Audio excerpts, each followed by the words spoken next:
Hello everyone, and welcome back to Midnight Horror. I know many of you use these videos to fall asleep, so before you drift off, I'd love it if you could leave a comment letting me know where you're listening from around the world.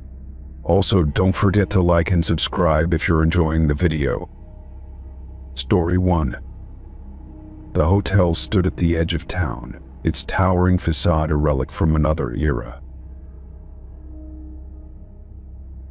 The exterior was adorned with intricate carvings, and its grand entrance was framed by heavy wooden doors. I had read about its history, a place that once hosted wealthy travelers and famous figures. Now it was mostly quiet, a stopover for those who appreciated old-world charm. The lobby smelled of polished wood and faded perfume, the scent of time lingering in the air. A single clerk stood behind the check-in desk, an older man with deep-set eyes that held a tired knowingness. He greeted me with a polite nod, barely looking up as he slid the room key across the counter. "Enjoy your stay," he murmured, his voice almost reluctant. I took the elevator to the third floor, the ride slow and creaky, as if the building itself groaned beneath the weight of years. The hallway was dimly lit, lined with faded wallpaper and antique sconces that flickered with a soft glow. My room was at the end of the hall, room 309, its brass numbers dulled with age. The air felt heavy, thick with an odd stillness. Sliding the key into the lock, I pushed the door open, expecting the cold emptiness of an unoccupied room. Instead, I was met with an unsettling sight. The bed was unmade, the blankets rumpled, as if someone had just woken up. The pillows bore the indent of a head, and the air smelled faintly of soap and damp fabric.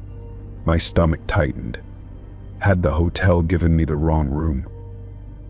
Before I could process what I was seeing, a new sound reached my ears, the distant rush of water. The bathroom door was slightly ajar, steam curling from the gap beneath it. The shower was running. A cold shiver ran down my spine. I hesitated, my instincts screaming at me to turn around, to go back downstairs and demand another room. But something held me in place. I stepped forward cautiously, my breath shallow as I pushed the bathroom door open. The mirror was fogged, droplets clinging to the glass. The shower curtain was drawn, the sound of water loud against the tiled walls. My pulse pounded in my ears as I reached out, fingers trembling, and yanked the curtain back. The shower was empty. The water cascaded down, pooling at the drain, but there was no one there. I shut off the faucet, the silence that followed almost deafening. My hands were clammy, my nerves buzzing with unease. Someone had been here. Someone had used this room before me, and they had been here recently. I backed away, my eyes darting toward the door, half expecting it to swing open. The room felt different now, no longer just an old hotel suite, but something more intrusive, more wrong. Forcing myself to think logically, I checked my key again. Room 309. It was correct. Maybe the hotel had made a mistake, given me a room that hadn't been cleaned yet. That had to be it. I grabbed my bag and turned for the door, determined to sort this out. But just as my fingers brushed the doorknob, I heard the sound of soft, wet footsteps behind me. I spun around, my heart hammering in my chest. The floor was dry. There was no one there. But the air was heavy, thick with the scent of warm water and something else, something faintly metallic, like old blood. My pulse pounded as I forced myself to take a step forward, scanning the room for any sign of movement. The bed remained a mess, the sheets slightly pulled back, like someone had just slipped out of them. A sharp knock on the door sent a jolt through me. I whipped around, expecting to see a staff member, someone coming to apologize for the mix-up. But when I opened the door, the hallway was empty. No voices, no footsteps retreating down the corridor. Just silence.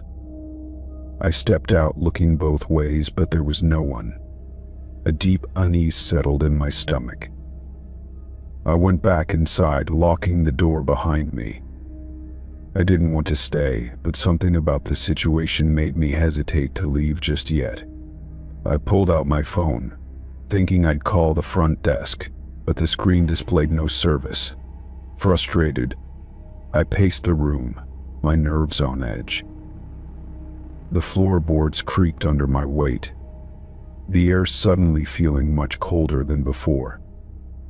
Then, the closet door rattled.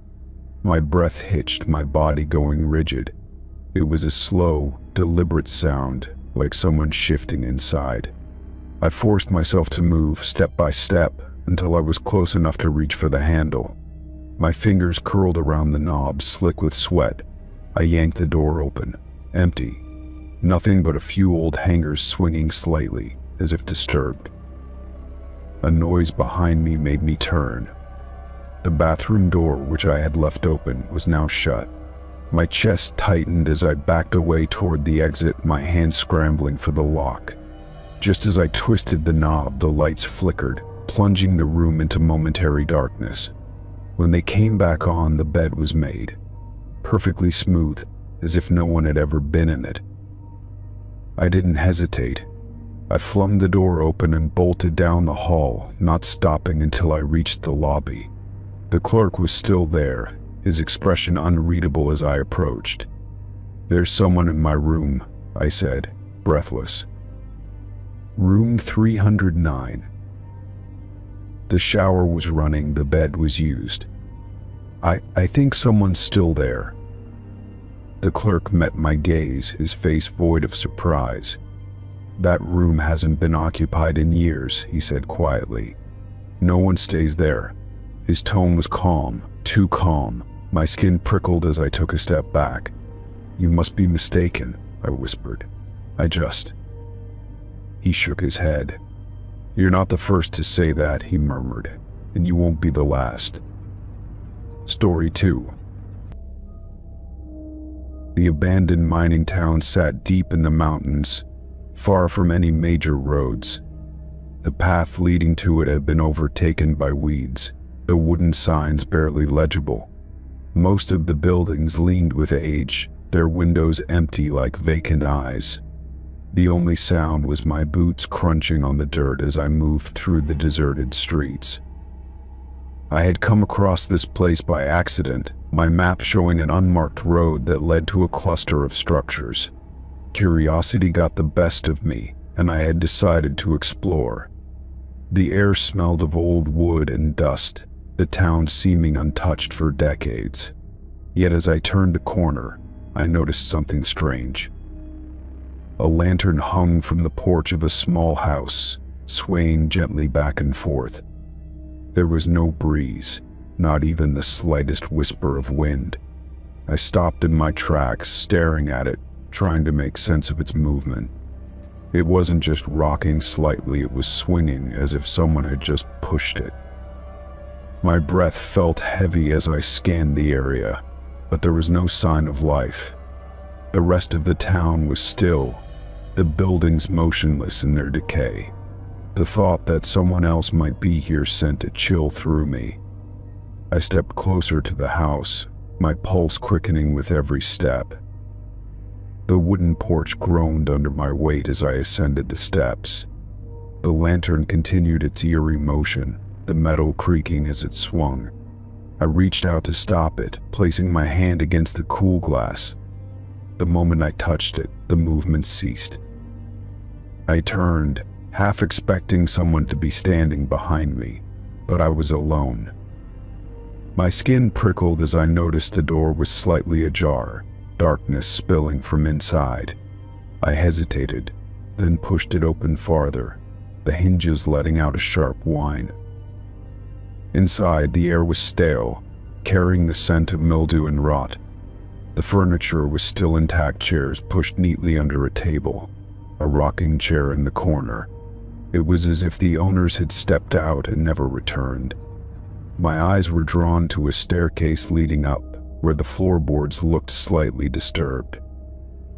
A single footprint in the dust sent my stomach twisting into knots. It was fresh. Someone had been here recently, maybe even still was. I backed toward the door, but before I could leave, a creak echoed from upstairs. I held my breath, every instinct screaming at me to run. The silence stretched, heavy and oppressive. Then a slow, deliberate set of footsteps began descending the stairs. My heart slammed against my ribs as I stumbled backward onto the porch. The door creaked further open, but no one emerged. I could still hear the sound of feet scraping against wood growing closer. The lantern, which had stopped moving, suddenly swung again, harder this time. I turned and ran. I sprinted back through the main road of the town, not daring to look back. The buildings seemed to loom closer, their shadows stretching unnaturally. My lungs burned as I reached the edge of the town, where the path led back into the forest. Only when I was deep into the trees did I stop, leaning against a trunk to catch my breath. The silence pressed in again, the town no longer visible through the thick branches. Just as I was about to continue, a sound reached my ears. It was the creak of a swinging lantern. The exact same noise I had heard before, now impossibly close. My blood ran cold as I slowly turned around, my body tense. Hanging from a low branch not 20 feet away was the same lantern, swinging back and forth. My breath hitched as I stepped away, my mind racing. I had left it on the porch, yet here it was, moving as if unseen hands had carried it. A chill crawled up my spine as I realized the woods were suddenly darker, the trees pressing in closer. A whisper drifted through the air, barely audible, yet unmistakable. It wasn't the wind, it was a voice, murmuring something just out of reach. I couldn't make out the words, but the tone sent a bolt of fear through me.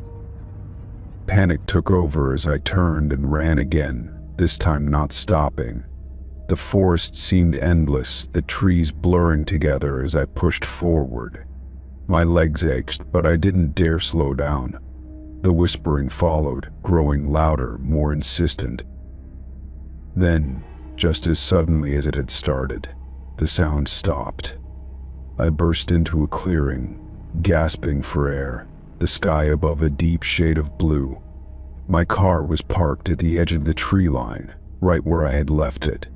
Relief flooded through me as I fumbled for my keys. I threw myself into the driver's seat, locking the doors immediately. My hands were shaking as I turned the key in the ignition, the engine roaring to life. I glanced into the rearview mirror, half expecting to see someone standing at the tree line. But there was nothing. The forest was empty, the abandoned town hidden within its depths. I pressed my foot to the gas, desperate to leave the place behind. The road twisted and turned, the headlights cutting through the darkness. Only when I was miles away did I begin to relax, the tension easing from my body. I told myself it had been my imagination, that exhaustion had played tricks on me. But deep down I knew better. Something had been there. Something had been watching, and as I looked at the passenger seat, my breath caught in my throat. Resting there, swaying slightly with the motion of the car, was the lantern. Story 3. The firehouse had stood for over a century, its brick walls weathered by time and its doors now open to visitors as a museum. I had always been fascinated by old buildings, especially ones with a history as rich as this. The museum curator, an older man with a slow, deliberate way of speaking, told me stories of the firefighters who had once worked there. He mentioned, almost in passing, that some believed the firehouse was still occupied by those long gone. I spent the day wandering through the exhibits, examining old photographs and relics of the past. There were helmets and coats lined up neatly, as if waiting for their owners to return. A fire engine from the 1940s sat in the center of the main hall, its red paint dulled by age. The place was well kept but had an eerie stillness to it, the kind that made every creak of the wooden floor sound like a whisper. The curator allowed me to stay after closing, giving me the rare opportunity to explore the firehouse alone. I was eager to take in every detail without the noise of other visitors. The air inside was thick with the scent of old wood and metal, and the dim lighting made the exhibits feel almost frozen in time. As I moved from room to room, I couldn't shake the feeling that I wasn't truly alone. I eventually made my way to the second floor, where the sleeping quarters had been preserved. The metal-framed beds were lined up in perfect rows, the thin mattresses looking as if they had barely been used. Lockers still bore the names of the men who had once lived and worked here. I imagined them waking to the sound of the alarm bell, scrambling down the fire pole in the dead of night. The fire pole itself stood in the center of the room, stretching down to the main hall below. I peered over the edge, staring at the polished metal, now unused and collecting dust. My reflection wavered on its surface, distorted by the dim lighting. A sudden draft swept through the room, causing the lockers to creak slightly, though all the windows were closed. I told myself it was just my imagination that old buildings had a way of feeling alive after dark. I made my way back down the narrow staircase, my footsteps echoing against the walls. The air felt heavier now, as if the firehouse was waiting for something. I glanced at my watch, 11:45 p.m. The museum had been closed for hours, and I was completely alone. I stood in the main hall, taking in the silence. The fire engine loomed in the darkness, its headlights reflecting the dim glow of the street lamps outside. I let out a slow breath, ready to leave for the night, when the sound shattered the quiet. The alarm bell, mounted high above the entrance, let out a piercing ring. I froze, my pulse hammering in my ears. The bell wasn't connected to anything anymore. There was no emergency, no reason for it to go off. The sound echoed through the firehouse, vibrating through the very walls. I backed away, my eyes darting to the entrance, expecting someone to be standing there. But there was no one. The ringing stopped as suddenly as it had started, leaving behind an even heavier silence. My breathing was uneven, my body tense. I turned in slow circles, scanning every shadowed corner of the firehouse. The curator had told me stories about the men who had worked here, about the alarms that had once dictated their lives. Was it possible that some part of them still remained? I took a cautious step toward the bell, my neck prickling with the feeling of being watched. The firehouse was empty, yet I couldn't shake the sensation that I wasn't alone. The shadows seemed to shift at the edges of my vision, just beyond the reach of the dim lights. The air carried a faint scent of smoke, though there had been no fire here for decades. My instincts screamed at me to leave, but my curiosity kept me rooted in place. I reached for the ladder that led up to the alarm bell, my fingers gripping the worn metal rungs. The firehouse groaned around me, the wood settling, or perhaps something else stirring. I hesitated, then climbed, each step slow and deliberate. When I reached the top, I hesitated before touching the bell. It was cool beneath my fingertips, unmoving, as if it had never rung at all. My stomach twisted. There was no logical reason for it to have gone off, yet I had heard it clear as day. I glanced down at the fire engine below, half expecting to see figures moving in the dim light. The room remained empty, but the silence had taken on a new weight. I climbed back down, every muscle in my body tense. My footsteps felt too loud against the old wooden floors as I made my way toward the exit. Just as I reached the door, something made me stop. A faint noise, barely audible footsteps on the floor above. I turned, my heart hammering against my ribs.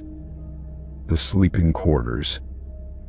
The sound was slow, deliberate, as if someone was pacing between the rows of beds. My mind raced for an explanation, but there was none. No one else was in the building. The curator had locked up hours ago. The footsteps stopped abruptly, and the silence returned. I forced myself to move, to walk out the door and into the cold night air. The firehouse loomed behind me, dark and still, but I knew better. Something remained within those walls, something that had never left. As I drove away, I glanced at the building in my rearview mirror. For a brief second, I swore I saw movement in one of the windows.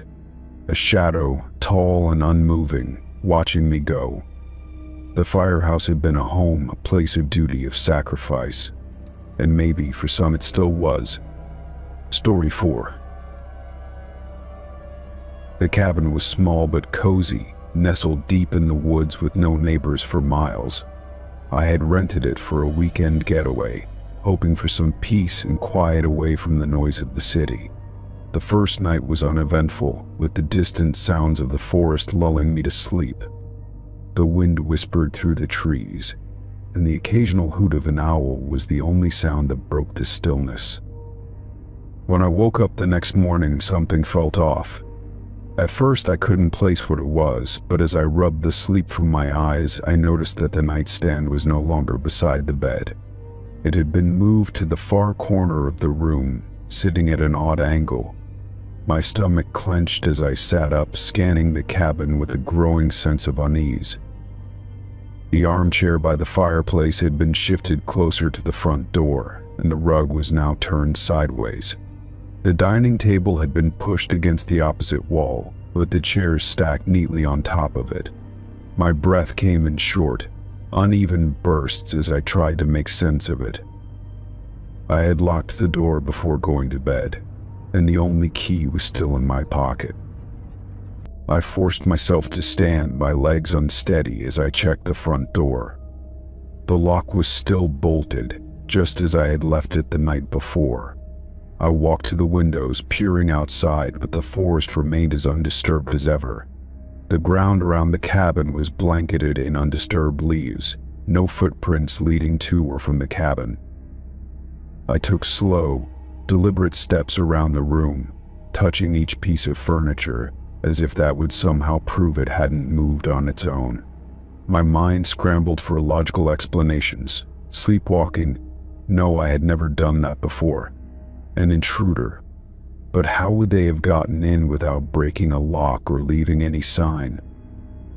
A chill ran down my spine as I considered another possibility, one I didn't want to believe. Maybe I wasn't alone in the cabin after all. The thought made my skin crawl, and I quickly grabbed my phone, checking for a signal. Nothing. The nearest town was a 30-minute drive away, and there was no landline in the cabin. I stepped outside, inhaling the crisp morning air in an attempt to calm my nerves. The sun had barely risen, casting long shadows through the towering trees.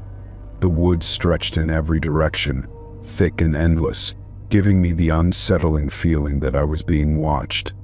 I shook the thought away and went back inside, determined to figure out what had happened. I spent the rest of the morning carefully rearranging the furniture back to its original places. Every creak of the wooden floor made me jump, but I forced myself to stay calm. By the time I finished, the cabin looked normal again. I made myself a cup of coffee, hoping the warmth would chase away the lingering unease. As the day wore on, I tried to rationalize everything. Maybe I had been too tired when I arrived and hadn't noticed the exact placement of things. Maybe a small earthquake had shaken the cabin just enough to move the lighter pieces of furniture. But deep down, I knew neither explanation made sense. That night, I locked the door again, triple-checking it before heading to bed. I even wedged a chair under the handle, just in case. As I lay in the dark, every sound seemed amplified: the groaning of the wooden beams, the wind outside, the distant rustling of leaves.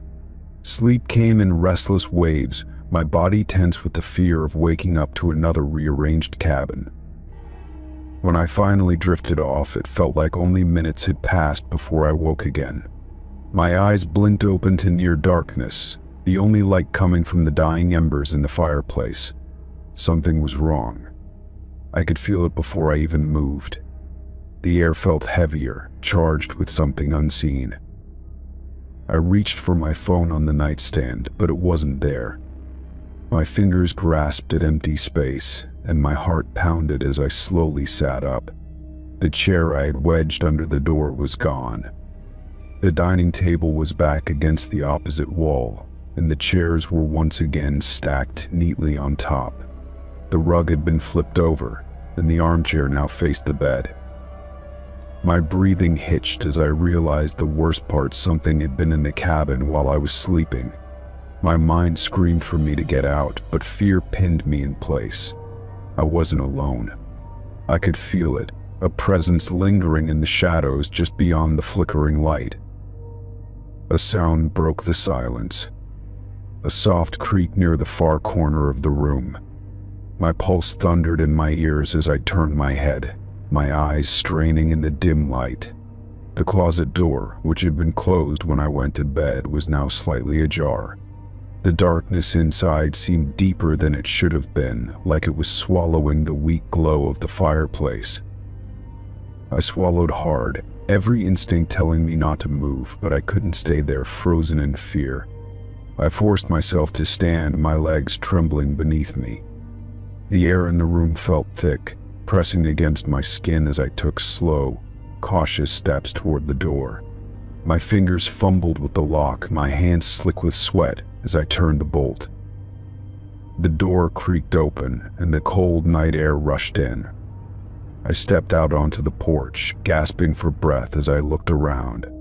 The forest loomed around me, silent and still, but I could feel eyes watching. I didn't care what time it was. I wasn't staying another second. I grabbed my bag from inside and threw it over my shoulder, my only thought to get to my car. As I turned to leave, I took one last glance at the cabin. The front window, dark and empty before, now had something behind it. A shadowy figure stood just beyond the glass, watching me. A cold dread washed over me, and I didn't wait to see if it would move. I ran to my car, fumbling with the keys as I yanked the door open and slid inside. The engine roared to life, and I sped down the narrow dirt road, not daring to look in the rearview mirror. I didn't want to see if something or someone was standing outside, watching me leave. I drove straight back to town, my heart pounding the entire way. When I finally reached the motel on the outskirts, I booked a room for the night, locking the door behind me and shoving a chair under the handle. Sleep never came. The memory of that rearranged furniture, the feeling of being watched, and that figure in the window haunted me. The next day, I called the rental company, demanding answers.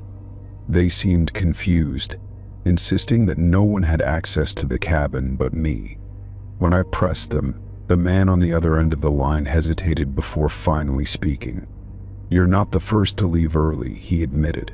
"People say strange things happen up there." I didn't ask for details. I didn't want to know. I just wanted to forget that cabin and whatever had been inside with me.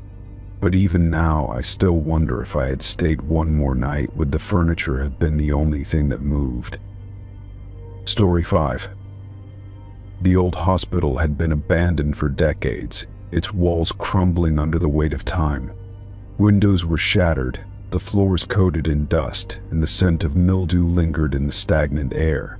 Graffiti covered the walls, some of it vulgar, some of it eerie warnings left by previous explorers.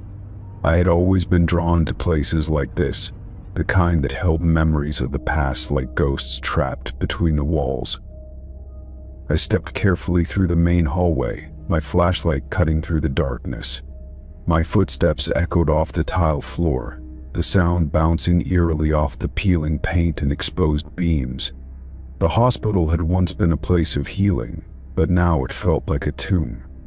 I had read stories about this place, rumors of strange noises, shadowy figures, and objects moving on their own. As I moved deeper into the building, I came across an old wheelchair sitting in the middle of the hallway. It was rusted, the leather seat cracked and torn, but it looked strangely out of place. Something about it sent a shiver down my spine. I took a deep breath, shaking off the unease, and continued walking, passing the wheelchair without a second thought. Further down the hall, I stopped to take a few pictures of a decayed operating room. The overhead light was still intact but coated in dust and grime. Rusted surgical tools lay scattered across a table, long forgotten. The silence was thick, almost oppressive, as if the building itself was holding its breath. I turned back toward the hallway, and my stomach dropped. The wheelchair had moved. It now sat several feet closer to me, positioned directly in the middle of the corridor. My breath hitched, and I felt a chill creep up my spine. There was no wind, no one else here, nothing that could have caused it to shift. I swallowed hard, forcing myself to stay calm. Maybe I had misjudged where it had been. Maybe the darkness was playing tricks on my mind. I shook my head and stepped past it again, this time keeping my eyes on it as I walked. It remained still, unmoving, just an empty relic of the past. I entered another room, what seemed to have been a patient ward. The beds were rusted, the mattresses torn open and spilling stuffing onto the floor. A faded patient files littered the desks, their pages yellowed and brittle. I flipped through one out of curiosity, reading a name that meant nothing to me. Just another forgotten patient, another life once held within these walls. A faint creaking sound came from the hallway. My body stiffened, and I turned slowly, my flashlight shaking in my grip. The wheelchair was now inside the doorway. It had moved again, closer this time, as if something had pushed it toward me. My pulse pounded in my ears. I forced a nervous chuckle, trying to convince myself this was all in my head. But deep down, I knew that wasn't true. My hands felt clammy as I stepped toward the hallway, eyes locked on the wheelchair. I gave it a small nudge with my foot, expecting it to stay put. It didn't. Instead, it rolled slightly backward, as if resisting my touch. That was enough for me. I turned on my heel and hurried back toward the main hall. The air felt heavier, the temperature colder, and every sound seemed amplified. I could feel something behind me, unseen but present. My instincts screamed at me to run, but I forced myself to keep a steady pace, not wanting to panic. As I neared the exit, a loud crash echoed from behind me. I spun around, my heart hammering against my ribs. The wheelchair was on its side now, wheels still spinning as if it had just been pushed over. I scanned the hallway with my flashlight, searching for any sign of movement, but there was nothing. Just empty rooms and silent corridors. I took a shaky breath, stepping backward toward the exit. I needed to get out, now. But just as I turned, a cold gust of air rushed past me, sending a shiver down my spine. It wasn't the wind, there was no wind in here. It felt unnatural, as if something unseen had just passed through me. My vision blurred for a moment, and in that instant, I swore I heard something a whisper, low and raspy, just inches from my ear. "Stay." The word was barely audible, but it sent a wave of terror through me. I bolted. My feet pounded against the floor as I sprinted toward the entrance. The hallway felt longer than before, stretching endlessly in front of me. Shadows flickered along the walls, and the air felt thick, pressing against me like unseen hands. I didn't stop. I didn't look back. I burst through the entrance and into the night, gasping for breath. The moment I stepped outside, the oppressive weight lifted, and the air felt normal again. I turned back toward the hospital, half expecting to see something watching me from the broken windows, but there was nothing. Just the dark, empty shell of a place that had long since been forgotten. I didn't return to that hospital. I didn't talk about what happened that night, not to anyone. But sometimes late at night, I still hear that whisper echoing in my mind. And every time I do, I wonder what would have happened if I had stayed. Story 6. The road stretched endlessly before me, a ribbon of cracked asphalt cutting through miles of empty land. The sun hung low in the sky, casting long shadows over the dry, scrubby terrain.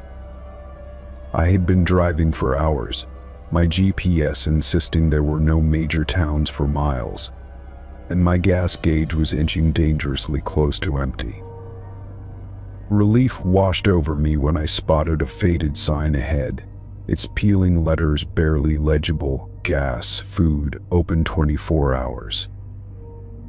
The station sat alone on the edge of the highway, an old structure with a single gas pump and a flickering neon open sign. The place looked abandoned at first glance, but a dim light glowed from inside the small store. I pulled up to the pump and stepped out, stretching my stiff legs as a gust of warm wind swept across the lot. The air smelled dry, tinged with the faint scent of oil and something else I couldn't quite place. The door jingled softly as I stepped inside, the cool air a stark contrast to the heat outside. The interior was sparse, shelves lined with dusty bags of chips and faded candy wrappers. A small refrigerator hummed in the back, its glass door clouded with condensation. Behind the counter stood a man, his posture rigid, his hands gripping the edges of the register. His dark eyes flickered toward me for the briefest moment before dropping to the counter. I approached, feeling an odd tension in the air as I placed a bottle of water and a pack of gum on the counter. "Hey, can I get 30 on pump 1? I asked, pulling out my wallet. The man hesitated before nodding, his fingers moving stiffly over the register's buttons.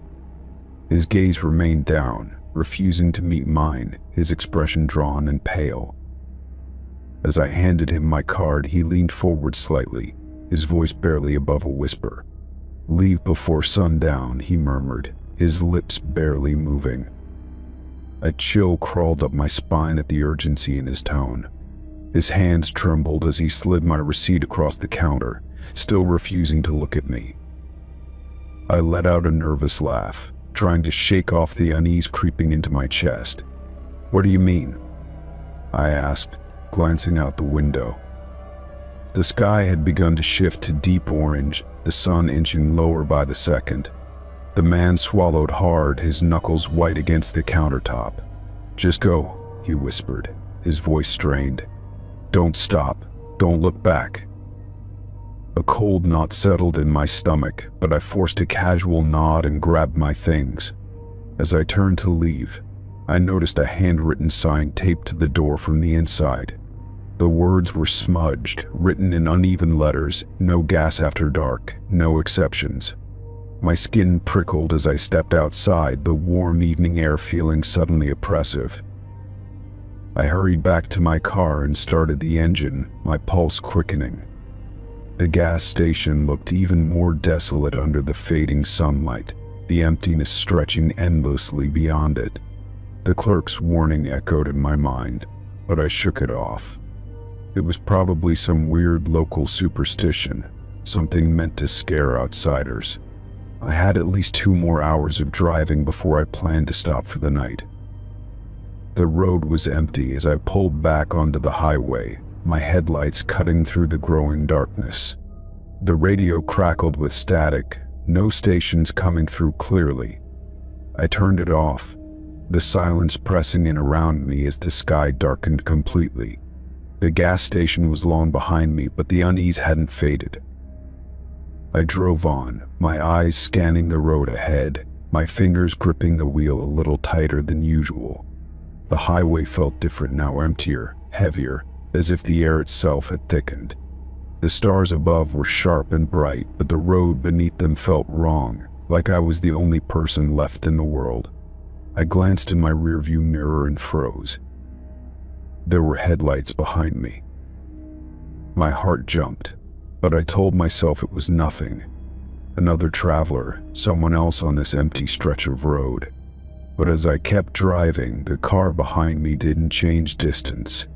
It stayed exactly the same length behind me, never gaining, never falling back.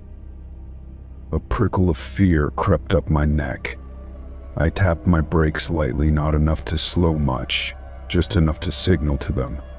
The headlights didn't waver. They didn't dim, didn't flicker. I swallowed hard, trying to ignore the growing unease twisting in my stomach. Then the lights vanished. 1 second they were there, two glowing orbs in my mirror, and the next nothing but darkness. A jolt of fear shot through me as I glanced back, my hands tightening on the wheel. There was no curve in the road, nowhere the car could have turned. It was just gone.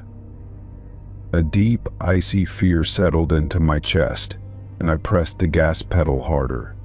The road stretched on endlessly, the darkness around me feeling impossibly vast. The clerk's voice echoed in my mind, "Leave before sundown, don't look back." A movement flickered at the edge of my vision. I snapped my head to the side, my breath catching in my throat. Something was standing on the side of the road. A tall, thin figure, just beyond the reach of my headlights. I barely had time to react before it moved. It darted toward the road with unnatural speed, a blur of limbs and shadow. My pulse slammed against my ribs as I gripped the wheel, swerving sharply. The car veered violently, the tires screeching against the pavement. For a split second, I saw it too tall, its limbs too long, its face featureless in the dark. And then it was gone. The car straightened, my hands shaking as I forced myself to breathe. The road stretched ahead, empty and silent once more. My heartbeat thundered in my ears as I risked a glance in the mirror. Nothing. The road behind me was empty. I kept driving, refusing to slow down, refusing to stop. I didn't look at the sides of the road. I didn't check the mirror again. I just drove. The night pressed in around me, suffocating and endless. I didn't stop until I reached the next town, pulling into a brightly lit diner parking lot, my hands still gripping the wheel tightly. I sat there for a long time, my breath shallow, my skin cold with scalin. I never should have stopped at that gas station. Story 7. The sun was setting as I pitched my tent on the edge of the old battlefield, a vast expanse of overgrown grass and scattered stone markers. I had chosen this spot for its eerie history, drawn by tales of ghostly sightings and strange occurrences. The wind whispered through the trees, carrying the distant scent of damp earth and decaying leaves. As darkness settled over the land, the once serene landscape took on an unsettling stillness. I sat by the fire, warming my hands as the flames flickered and cast long shadows against the trees. The quiet was almost too perfect, as if the land itself was holding its breath. I had camped in isolated places before, but something about this night felt different. Every now and then, I thought I heard something, a rustling in the distance, a faint murmur carried by the wind. Trying to shake off the unease, I focused on my dinner, poking at the small pot of soup I had heated over the fire. The warmth helped, but the silence pressed down on me, making each bite feel heavier. The only sounds were the crackling of the fire and the occasional hoot of an owl. Still, the feeling that I wasn't truly alone refused to leave. Then, just as I was about to turn in for the night, I heard its footsteps. Faint at first, but unmistakable. The sound of boots marching in unison echoed the darkness. My pulse quickened as I froze, straining to listen. The sound was distant, as if coming from the far end of the field, but it was growing louder with each passing second. I grabbed my flashlight and pointed it toward the source of the noise, but there was nothing, just empty grassland stretching into the distance. The marching continued, steady and rhythmic, the unmistakable cadence of soldiers moving in formation. I swallowed hard, trying to convince myself that my mind was playing tricks on me. The footsteps grew closer, but I still saw nothing. My fire flickered as a sudden gust of wind blew through the clearing, carrying with it the faint scent of smoke and gunpowder. My stomach tightened as I took a step back, my flashlight trembling slightly in my grip. I turned in a slow circle, scanning the darkness, but I remained completely alone. The sound passed by my campsite as if an invisible army was moving right through me. My breath hitched as I felt the ground vibrate beneath my feet, a sensation so real that it sent chills down my spine. I could hear the clank of metal, the rustling of fabric, and the faint murmurs of voices speaking in hushed, urgent tones. A sudden sharp cry rang out, a voice calling orders, though I couldn't make out the words. My blood turned to ice as the air around me grew heavy, thick with an unnatural presence. I turned toward the battlefield, my flashlight flickering slightly, and for a brief moment I saw them. Figures barely visible, like shadows against the darkness, moving in perfect formation. Their uniforms were indistinct, their faces obscured, but they were there.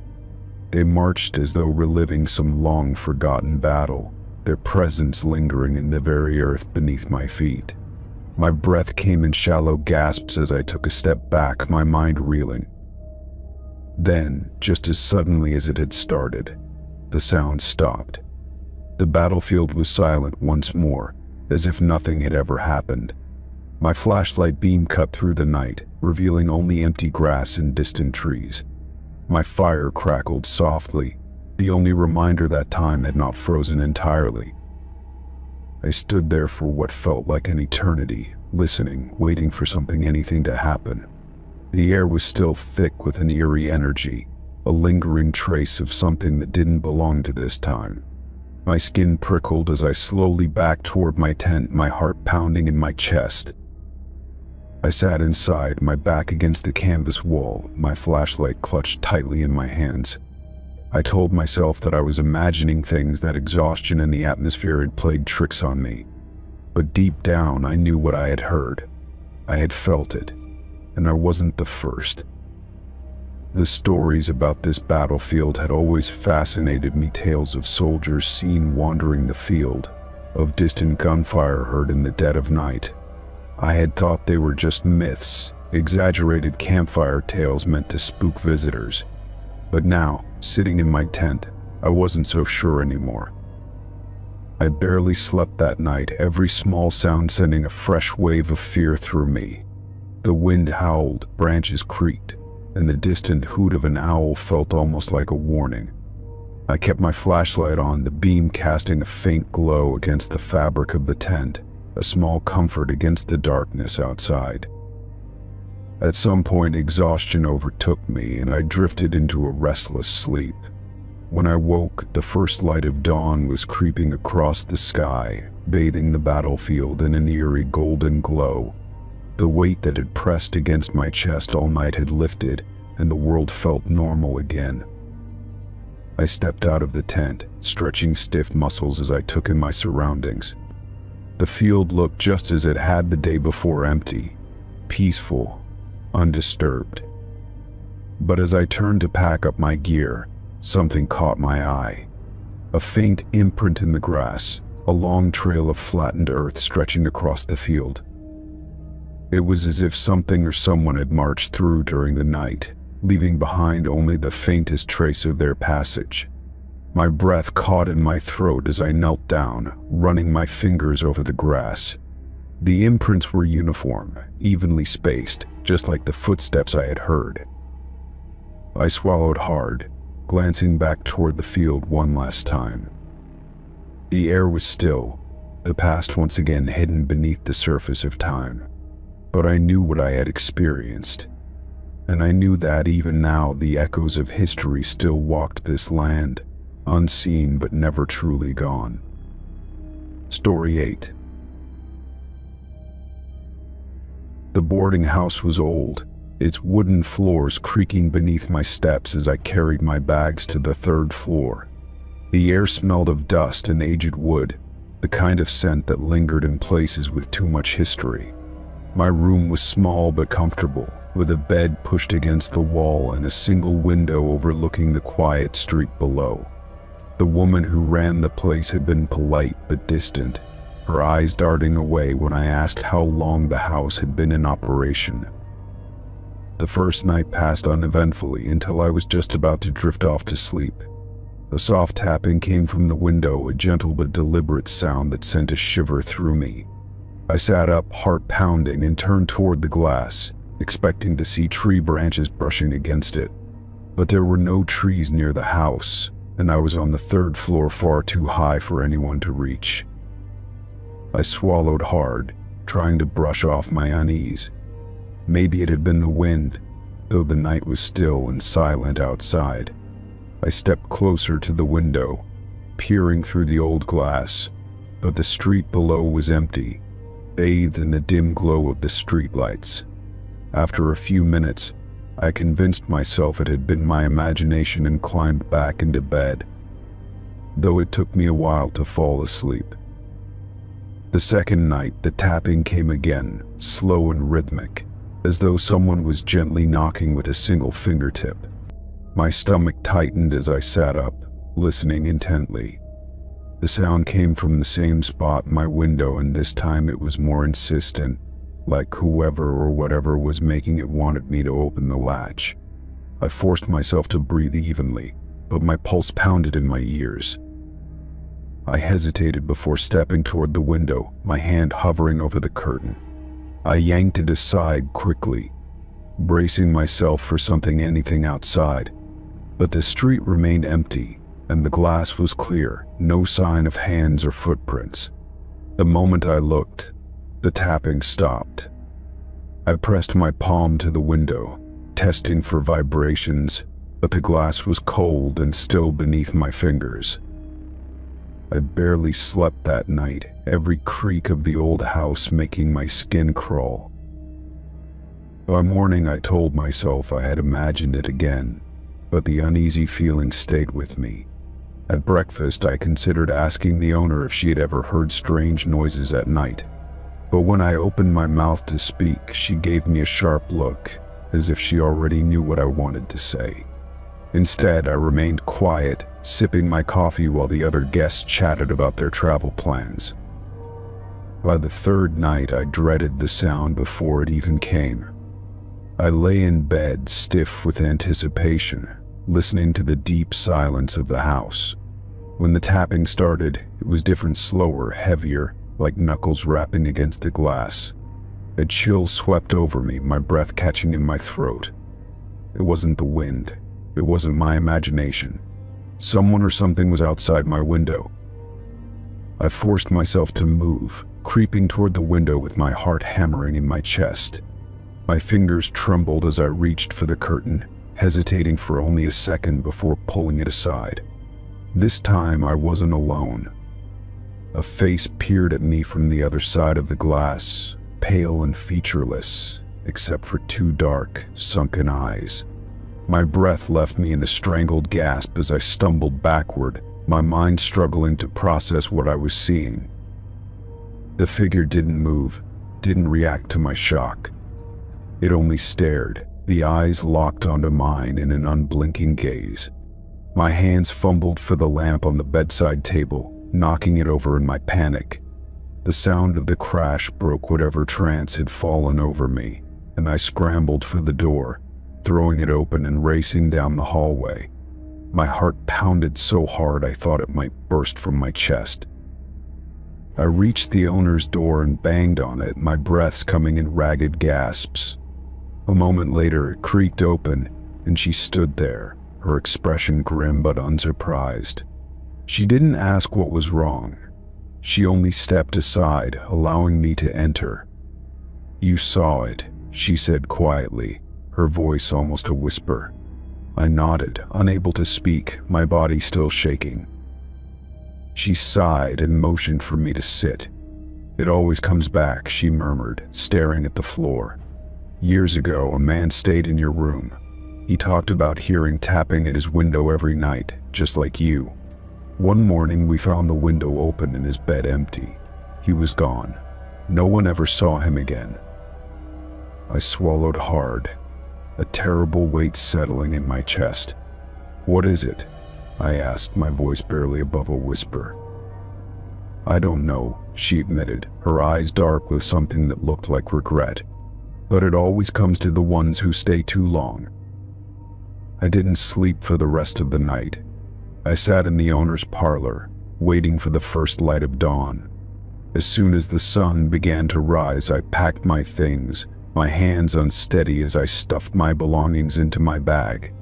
The owner didn't try to stop me. She only watched as I hurried down the stairs, her expression unreadable.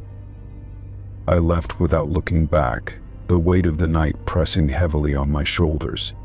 As I stepped onto the street, I stole one last glance at my window, half expecting to see the pale figure still lingering there. But there was nothing, just the empty glass reflecting the early morning light. I never returned to that boarding house.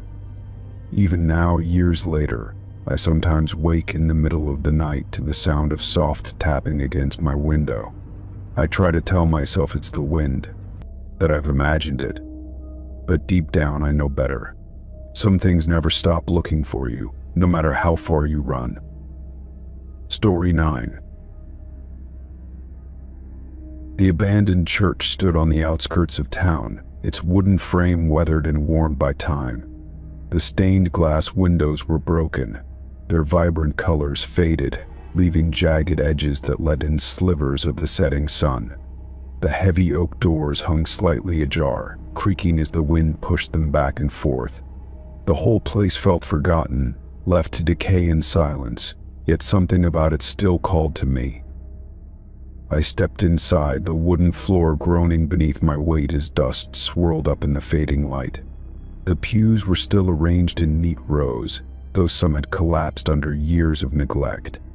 A faint smell of damp wood and old paper filled the air, mixing with the scent of something I couldn't quite place. My footsteps echoed as I walked down the center aisle, my eyes drawn to the pulpit at the front of the room. Atop the pulpit, a large Bible lay open, its pages yellowed but otherwise intact. My heart pounded as I approached, a strange sense of unease settling over me. The book was open to a passage I didn't immediately recognize, but what unsettled me most was the underlining. The ink was fresh, still slightly wet, as though someone had marked the passage just moments before I arrived. I reached out hesitantly, my fingers tracing the words beneath the ink. The verse spoke of judgment, of darkness swallowing the wicked and the righteous alike.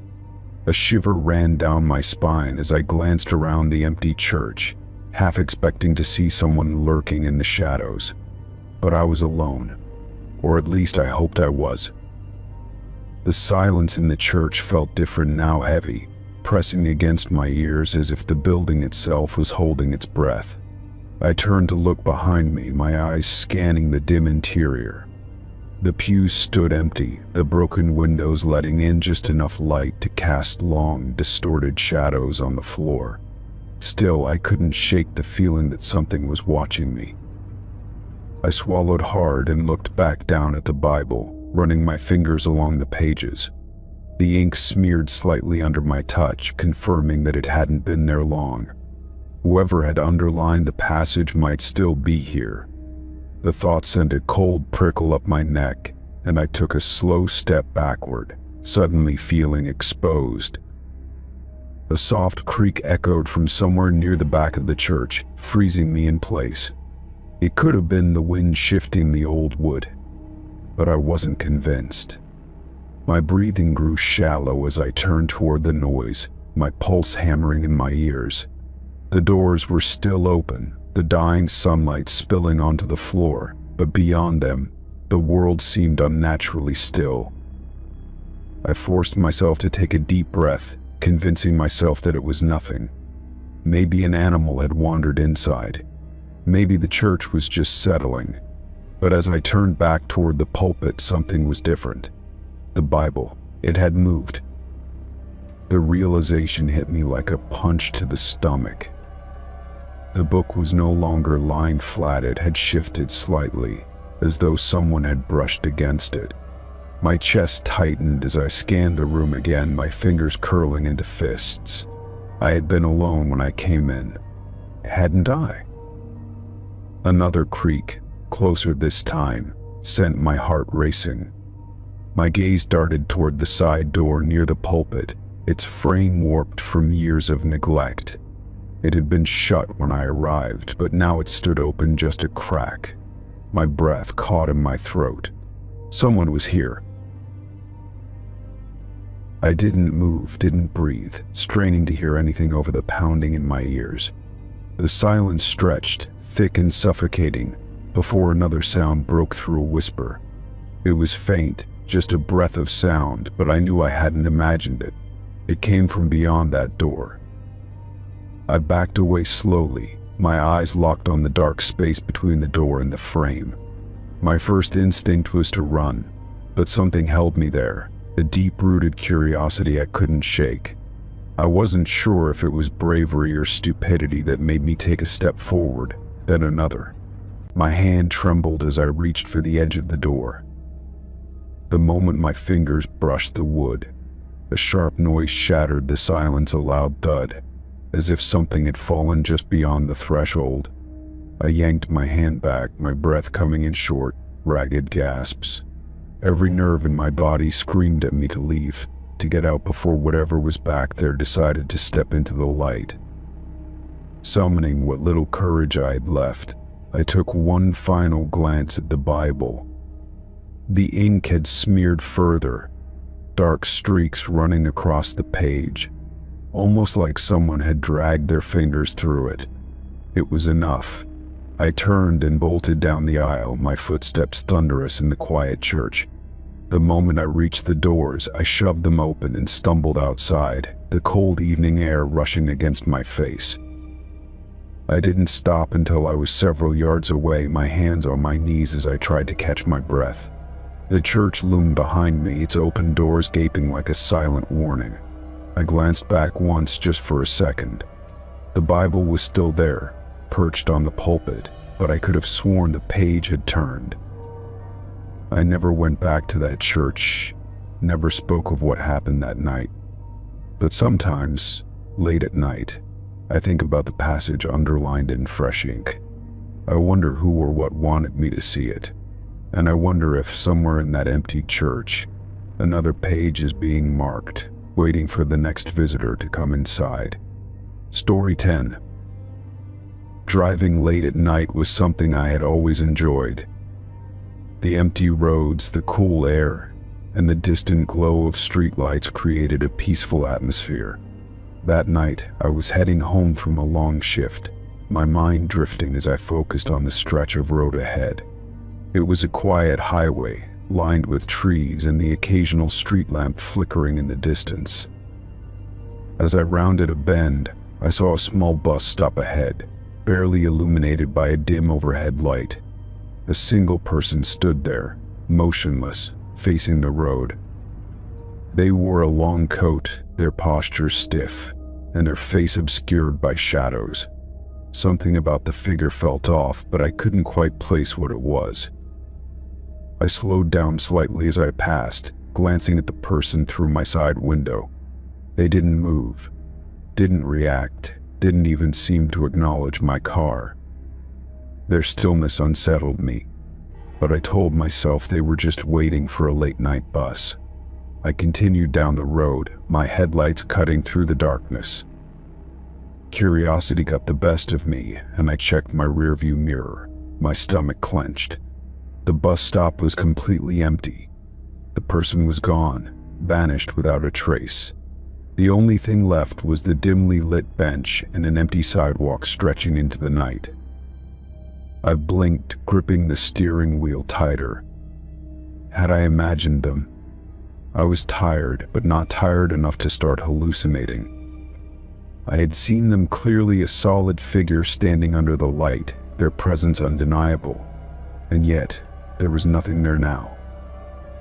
A shiver crawled down my spine as I tried to rationalize what I had just seen. Maybe they had stepped away quickly, hidden behind the bus stop, or disappeared into the trees. But the road was long and empty, and there had been no movement, no sign of anyone running or walking away. A strange feeling settled in my chest, a quiet dread that made my skin prickle. I hesitated, debating whether to turn around and check the bus stop again.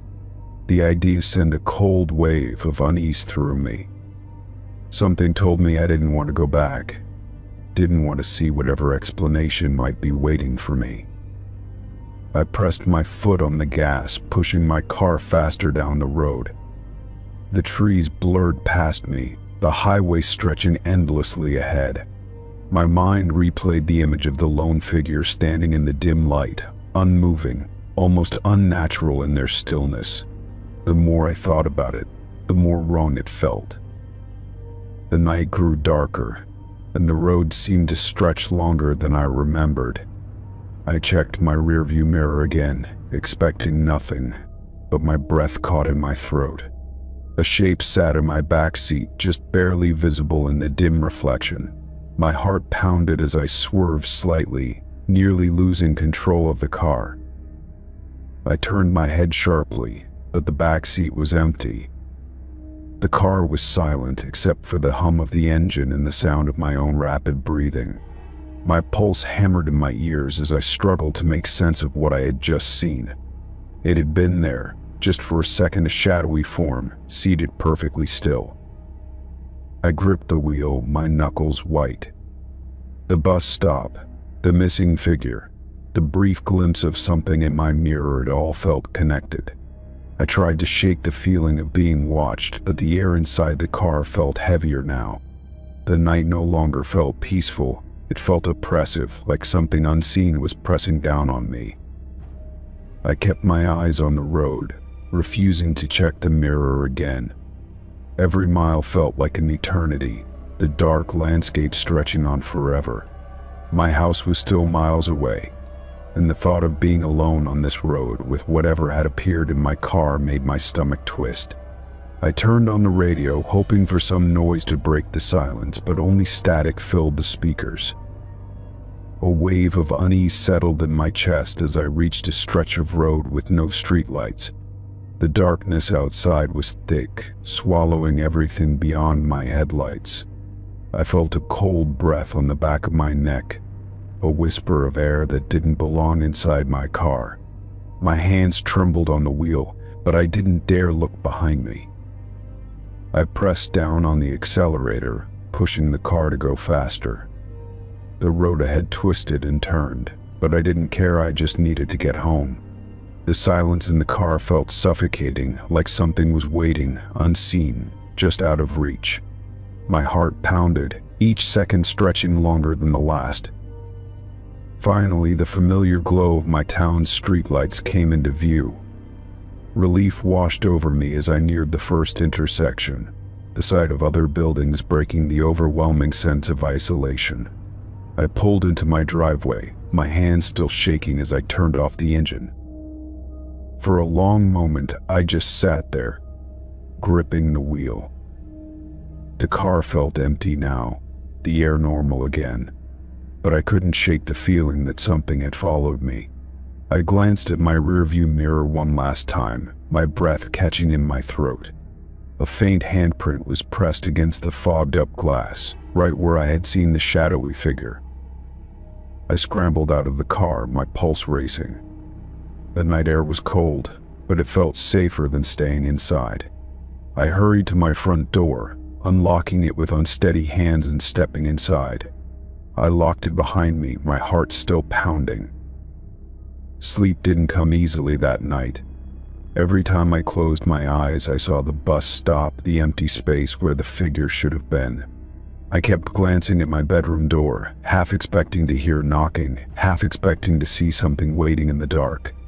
The silence of my house felt heavier than usual, as if it wasn't just me inside. Morning eventually came, the sunlight washing away some of the fear that had gripped me through the night. I went outside to check my car, my stomach twisting as I approached it. The handprint on the mirror was gone, wiped clean as if it had never been there. I told myself it was just exhaustion, just my mind playing tricks on me after a long shift. But deep down, I knew better. I had seen something that night, something I wasn't meant to understand. And no matter how much I tried to convince myself otherwise, I couldn't shake the feeling that I hadn't been alone on that road. Story 11. The motel sat alone on a desolate stretch of road, the neon sign flickering weakly against the night sky. It wasn't my first choice, but after driving for hours with no other options, I decided it would have to do. The parking lot was nearly empty, except for an old sedan near the entrance. The building looked weathered, its paint peeling, as if it had been forgotten by time. Inside, the air smelled stale, a mix of dust and something faintly chemical. The front desk clerk was a middle-aged man with tired eyes, his expression unreadable. He barely looked up as I approached, sliding the check-in book toward me. His voice was slow and deliberate. "Just you tonight?" he asked. I nodded, signing my name quickly, eager to get some rest. He handed me the key to room 6, his fingers lingering on it for a second too long. "If you need anything, just call," he said. His eyes flicked toward the old landline phone sitting on the desk. "Anything at all." The way he said it made my stomach twist slightly, but I shrugged it off. It had been a long drive, and I was too tired to read into anything. The room was as run down as the rest of the motel, but it was clean enough. A single bed, a small TV, and a nightstand with a dented lamp. The wallpaper was faded, curling at the edges, and the carpet had stains that told stories I didn't want to know. The only thing that really unsettled me was the phone on the nightstand. It was old, the kind with a rotary dial, and something about it felt wrong. I locked the door, double-checking it before kicking off my shoes and collapsing onto the bed. The mattress was stiff, but exhaustion overpowered discomfort. I closed my eyes, listening to the wind whistle outside.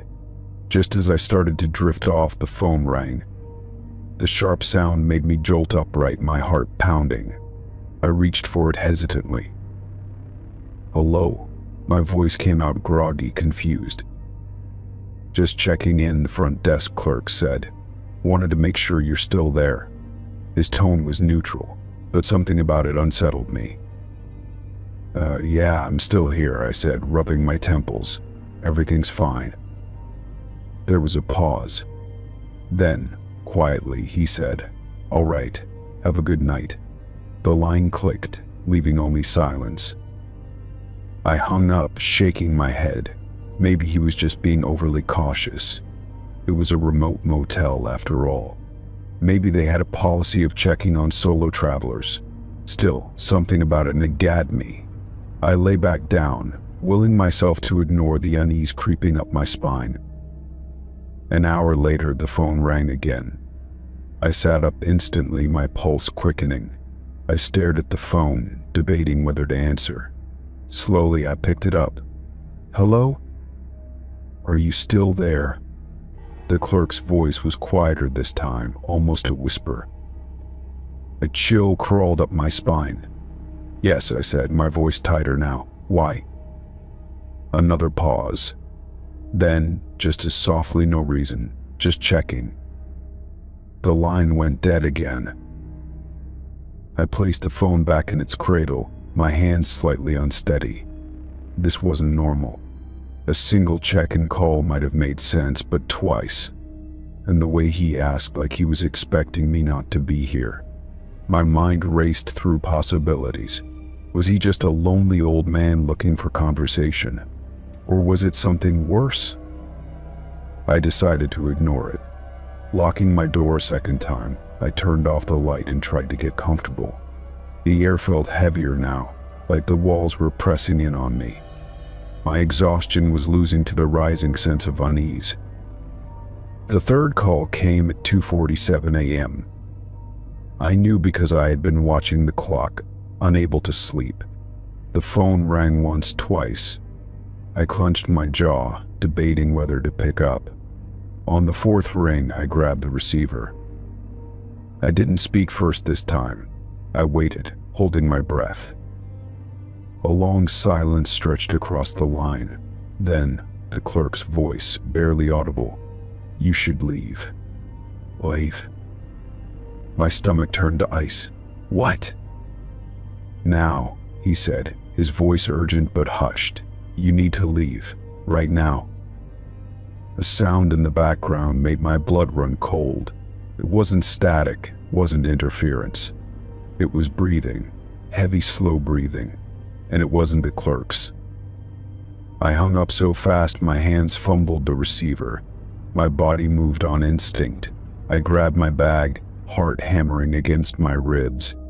As I reached for the door, a new sound stopped me cold. A knock. And soft, slow, just once. I stared at the door, my breath coming in shallow gasps. The lock was still latched, the chain secured. But someone was on the other side. My mind raced. The clerk? Someone else? Something else? Another knock. This time, closer to the handle. I swallowed hard, forcing my legs to move. I crept toward the door, pressing my eye to the peephole. Darkness. Not just dim lighting, pure, suffocating blackness, like something was blocking the peephole entirely. My entire body tensed. Then, something scraped against the door, a dragging sound, slow and deliberate. I stepped back, my pulse roaring in my ears. I reached for the phone, my only connection to anyone outside this room. But before I could dial, it rang again.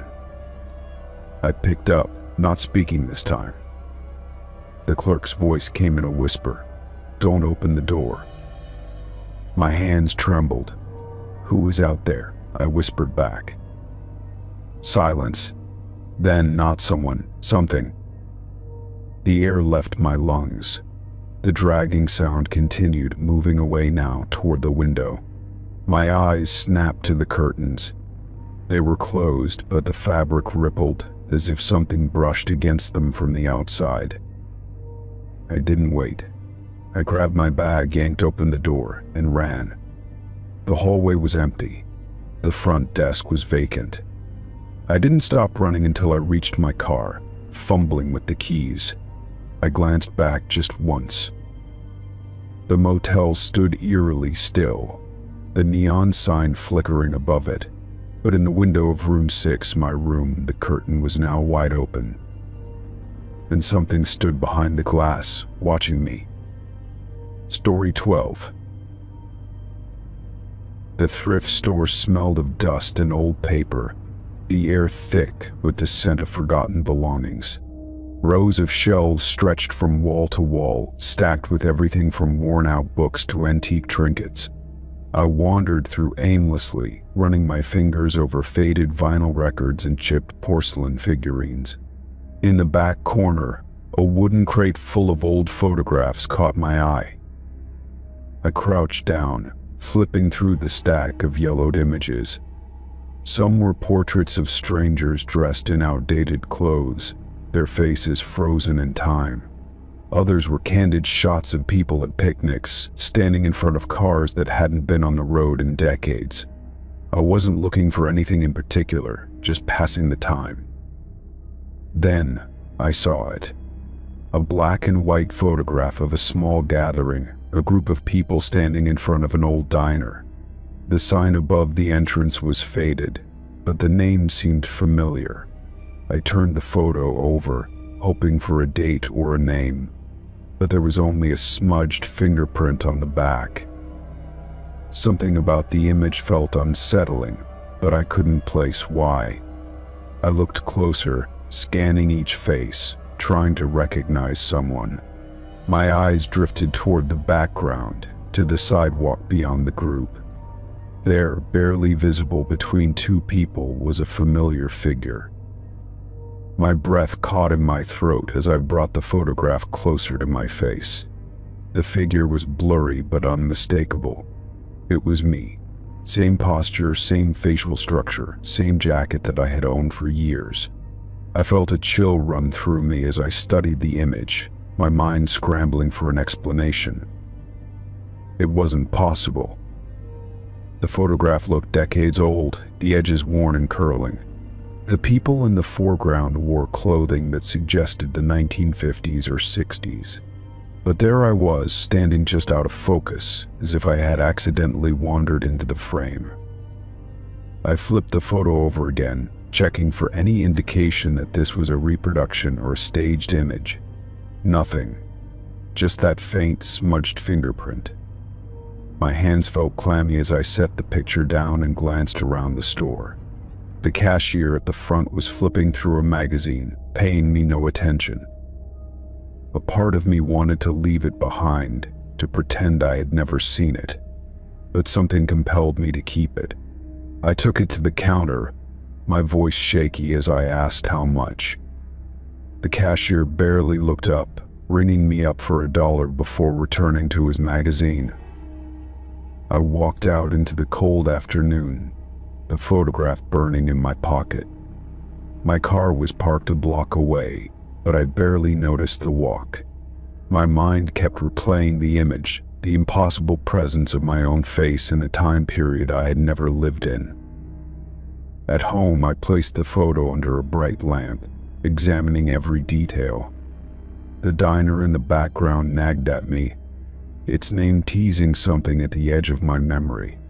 I pulled out my laptop, searching for old diners in the area. After an hour of digging, I found it. The Clover Diner, a small establishment that had shut down in the late 1960s. I clicked through the grainy photos online, my stomach tightening when I saw a match. The same brick facade, the same sign, just as it had been in my photograph. The diner had been demolished years ago, replaced by a parking lot. The more I stared at the screen, the dizzier I felt. How could I be in a picture from before I was born? Was it someone who looked exactly like me? A strange coincidence. I pulled the photo closer, analyzing the way the figure stood, the familiar curve of the shoulders. I knew it was me. There was no denying it. That night, sleep didn't come easily. My mind spun with possibilities. Was it a hoax? A trick of the light? A memory I had somehow lost? I drifted off eventually, but my dreams were restless. I saw myself standing in front of the diner, the people around me blurred shadows. In the dream, I wasn't just in the background, I was walking forward toward the camera. The next morning, I woke with an idea that wouldn't let go. If the photograph was real, there had to be a reason. I needed to find out more. I checked the back of the photo again, looking for anything I might have missed. The smudged fingerprint stared back at me, slightly darker than I remembered. Determined, I drove to the town's historical society, a small office tucked between an old theater and a bakery.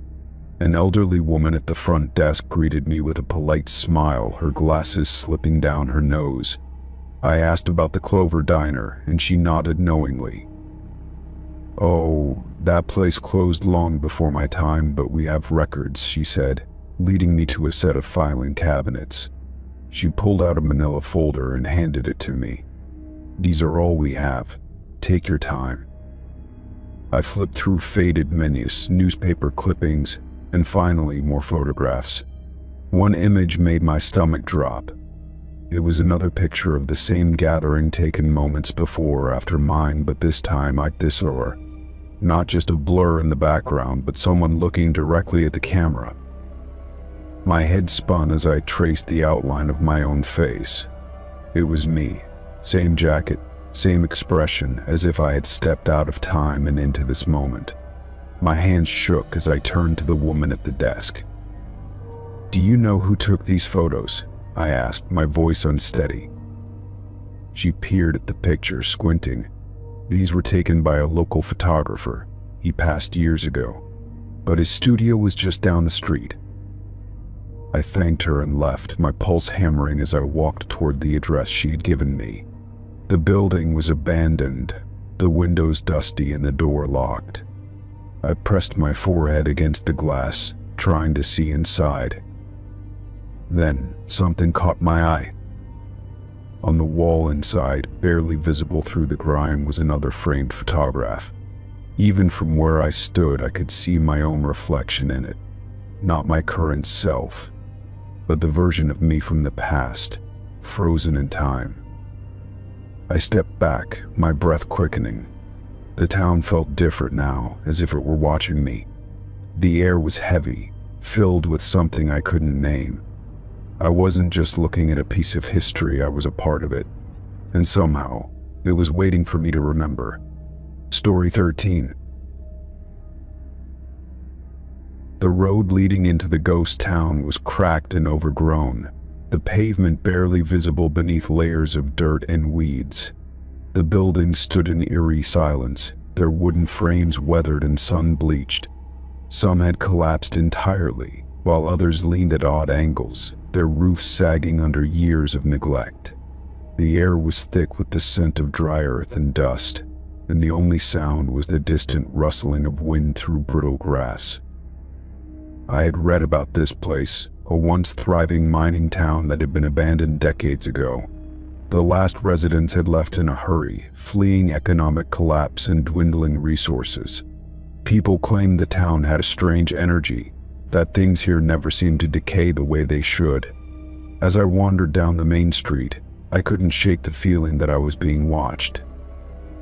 Most of the buildings were empty, their interiors stripped bare except for a few broken chairs and shattered glass. A rusted-out car sat in front of what had once been a post office, its tires long since rotted away. But as I walked further, something caught my eye: a general store, its front window still intact, with a faded closed sign hanging on the door. The building looked no different from the others, except for one thing. Through the dusty glass, I could see shelves stocked with food, arranged neatly as if waiting for customers to return.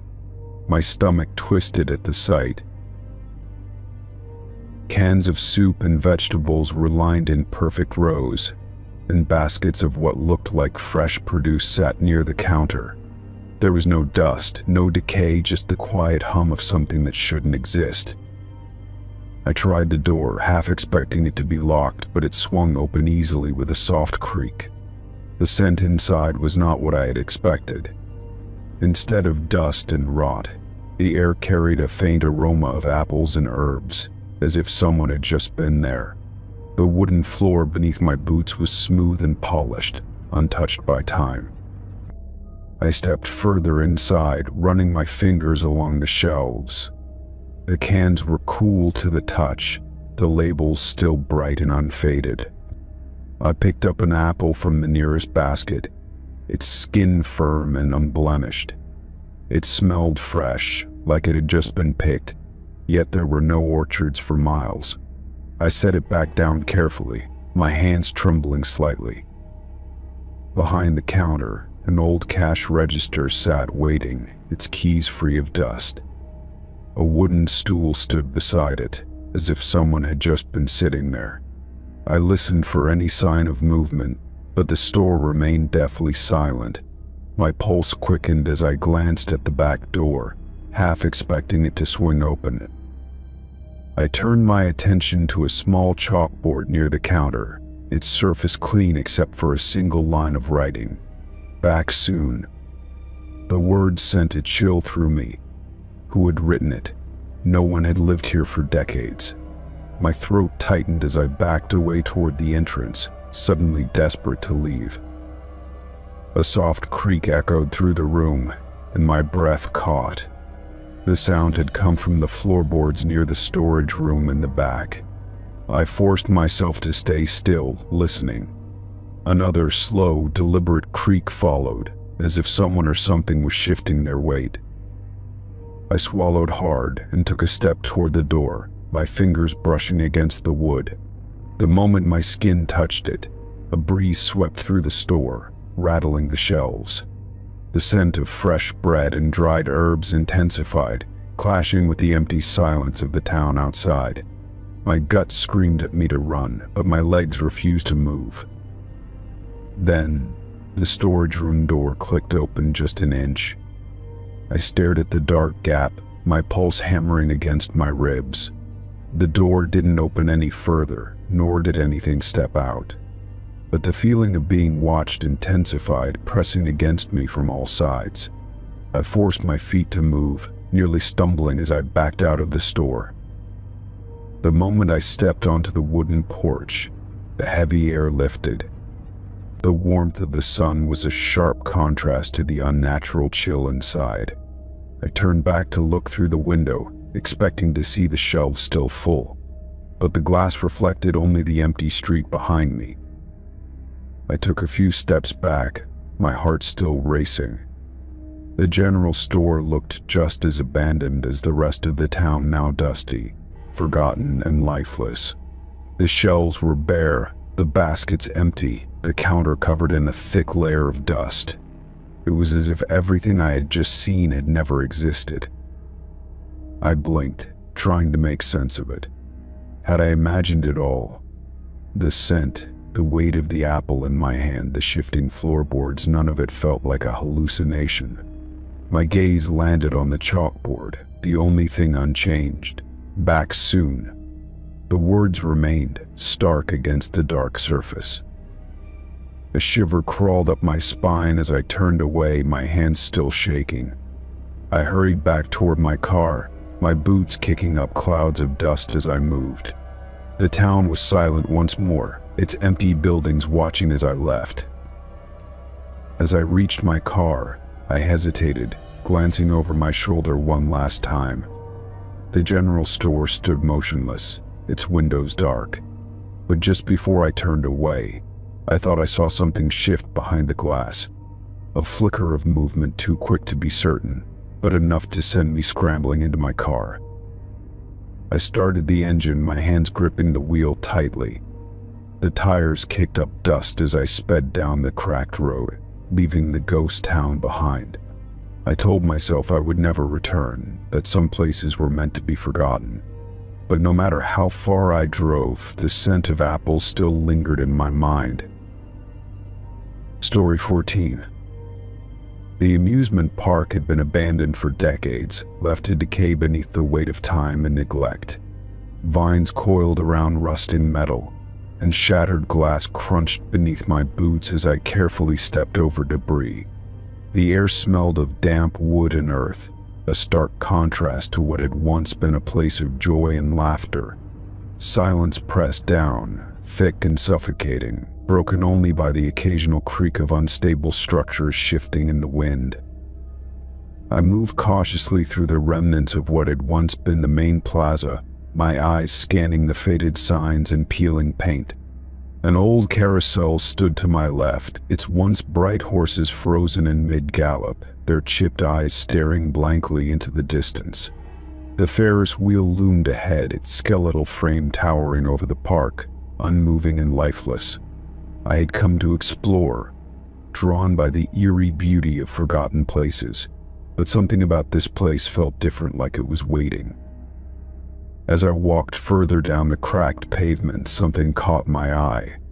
Sitting in the middle of the pathway, untouched by dirt or decay, was a child's shoe. It was small, bright red, and completely clean, as if it had just been placed there moments ago. My footsteps slowed, and a chill ran down my spine as I stared at it, my mind scrambling for a logical explanation. I glanced around, searching for any sign that someone else had been here recently. The air was still, and the only movement came from the leaves trembling in the faint breeze. No footprints in the dust, no sounds of another person nearby. I crouched down, hesitating before reaching out, my fingers grazing the pristine fabric of the shoe.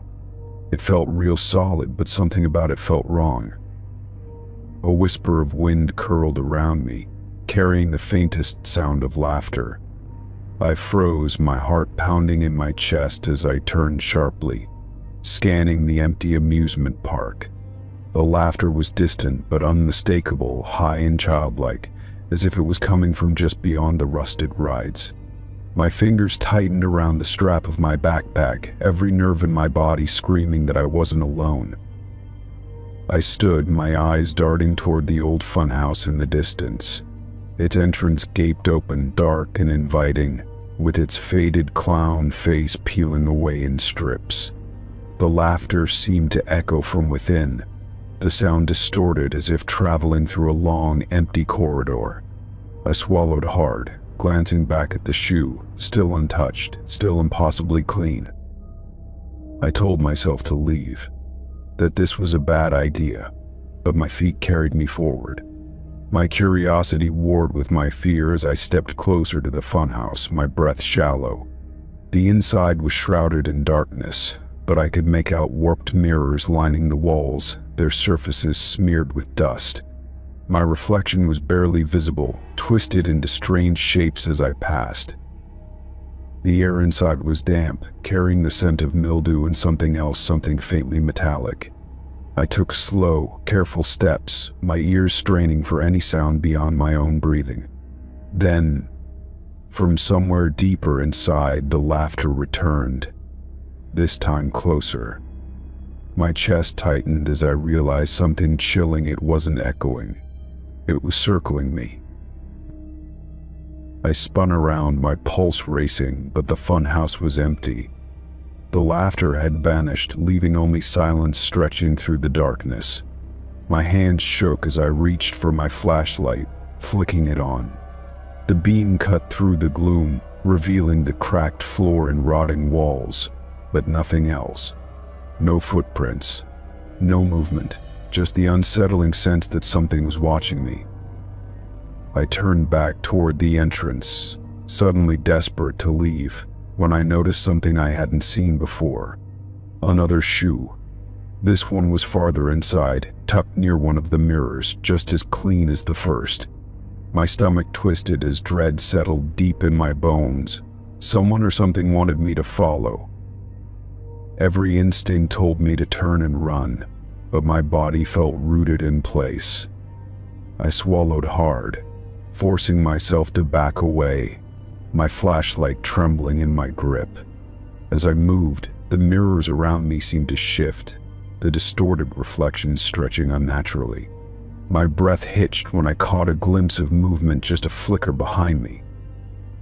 I spun around, the flashlight shaking as I swept it across the room. Nothing, just the warped mirrors and the empty, decaying space. But the air had changed. It was heavier now, pressing against my skin like invisible hands.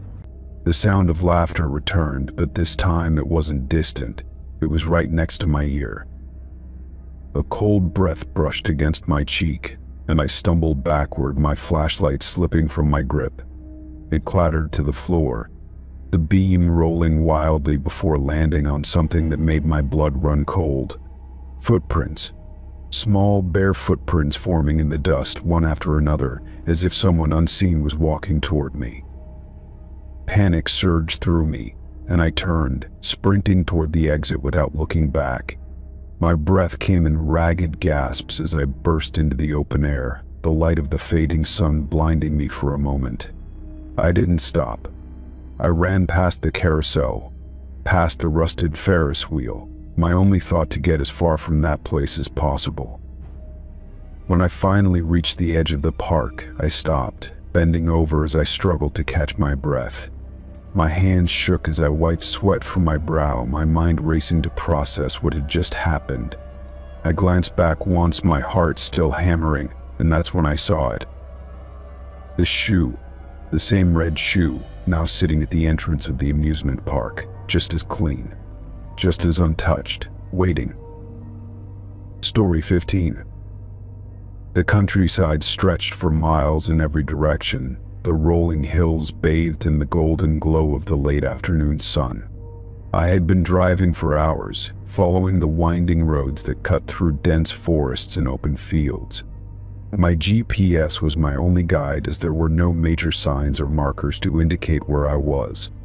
The last town I had passed was nearly an hour behind me, and I hadn't seen another car in at least 30 minutes. I glanced at the screen as the GPS chirped, instructing me to take a turn onto a narrow road ahead. The name of the road wasn't familiar, and I didn't recall it being part of my original route.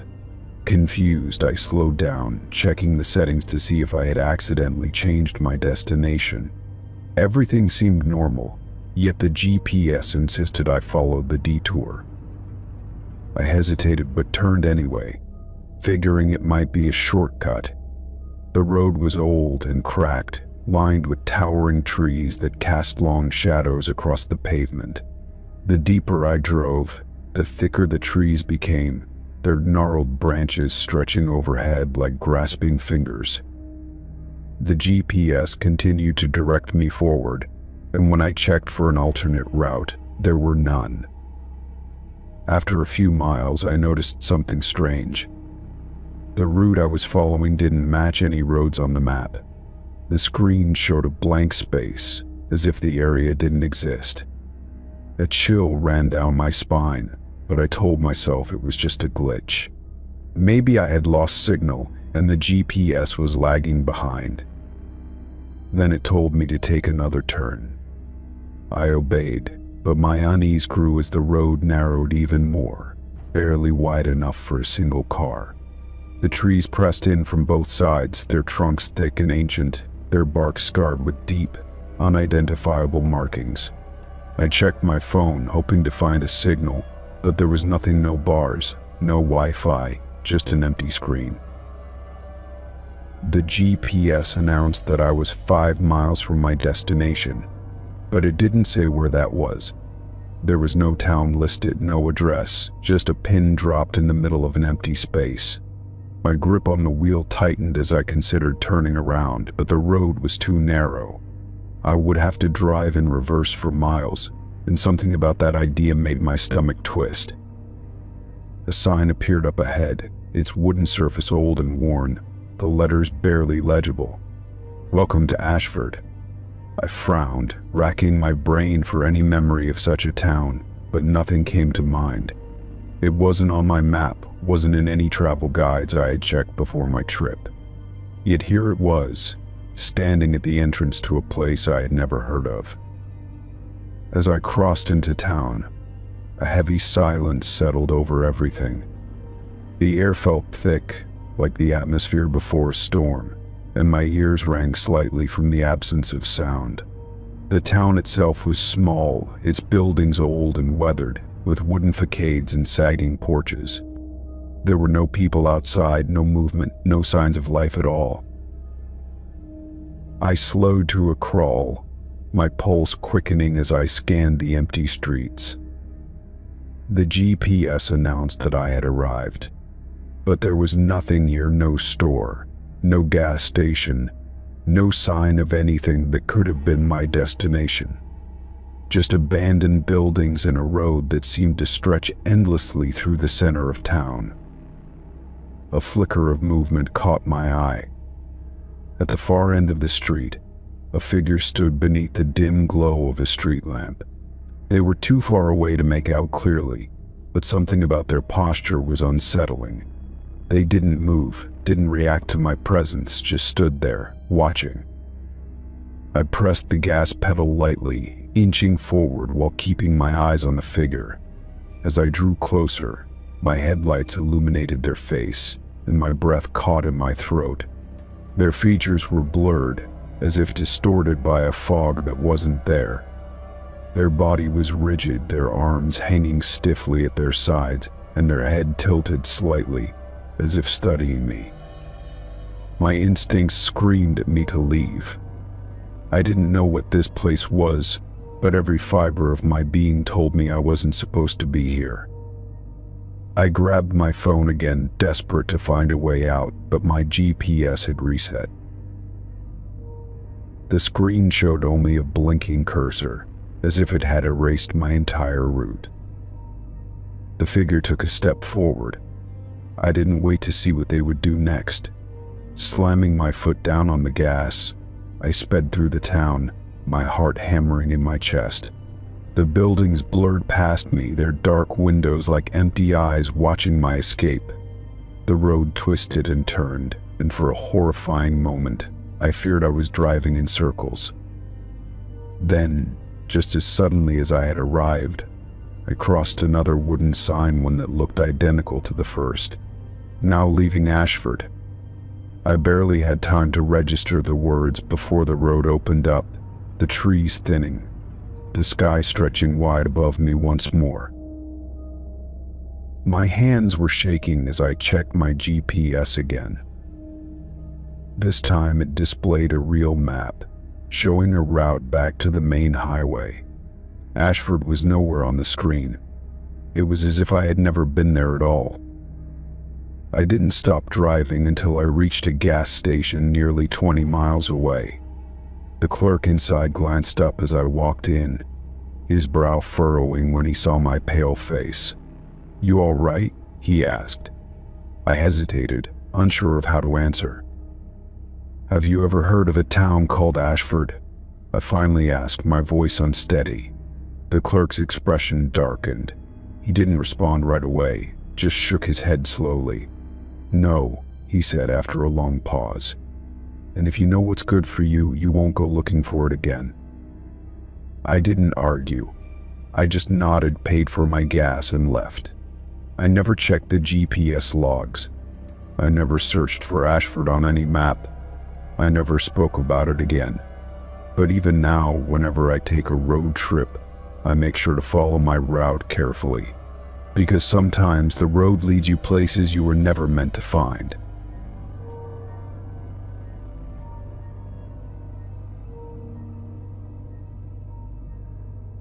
Story 16. The warehouse had been abandoned for decades, its rusted exterior barely holding together under the weight of time. The windows were clouded with grime, the glass cracked in places, giving the building a hollow, forgotten look. I had always been drawn to places like this, remnants of the past left to decay. With a flashlight in hand and my heartbeat steady, I stepped inside, the heavy door groaning as it shut behind me. The air was thick with dust, the scent of old paper and rust filling my lungs as I moved deeper into the vast space. Streaks of moonlight filtered through the broken windows, casting long shadows across the concrete floor. Rows of metal shelves stood against the walls, many empty, others lined with boxes long since forgotten. I ran my fingers over a nearby desk, disturbing a layer of dust that curled into the air like smoke. In the far corner of the warehouse, something caught my eye, a lone filing cabinet standing apart from the rest of the clutter. Unlike the others, which were overturned or rusted shut, this one remained upright, its drawers closed but not locked. I hesitated before reaching for the top drawer, my pulse quickening as the metal screeched in protest. Inside, yellowed files lay stacked neatly, their edges curled with age. I pulled one out, the name scrawled across the tab unfamiliar.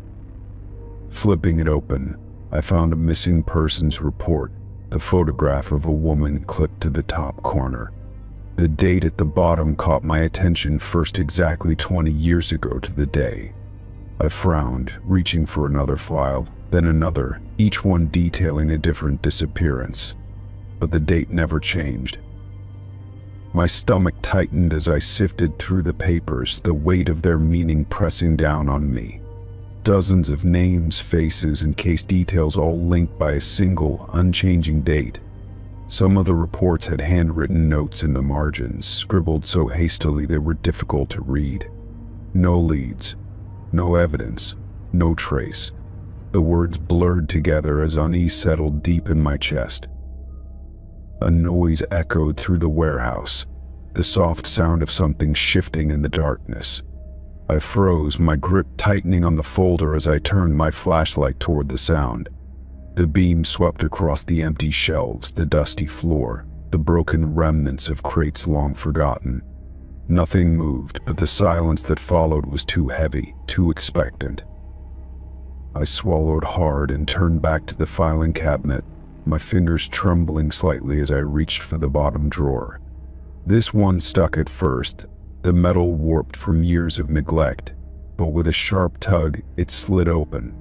Inside was only a single file, placed carefully in the center as if waiting to be found. My name was printed across the tab. A chill ran down my spine as I slowly opened it, my own photograph staring back at me from the top of the page. The same date was written beneath it, today's date. My breath came in shallow gasps as I flipped through the pages, seeing details of my life that no one should have known. My workplace, my apartment, the route I had taken to get here. Notes in the margins listed observations about my movements, as if someone had been watching. The sound came again, closer this time, a soft shuffle against the dusty floor. My flashlight flickered as I spun around, my heart hammering against my ribs. A shadow shifted near the entrance, just beyond the reach of my light.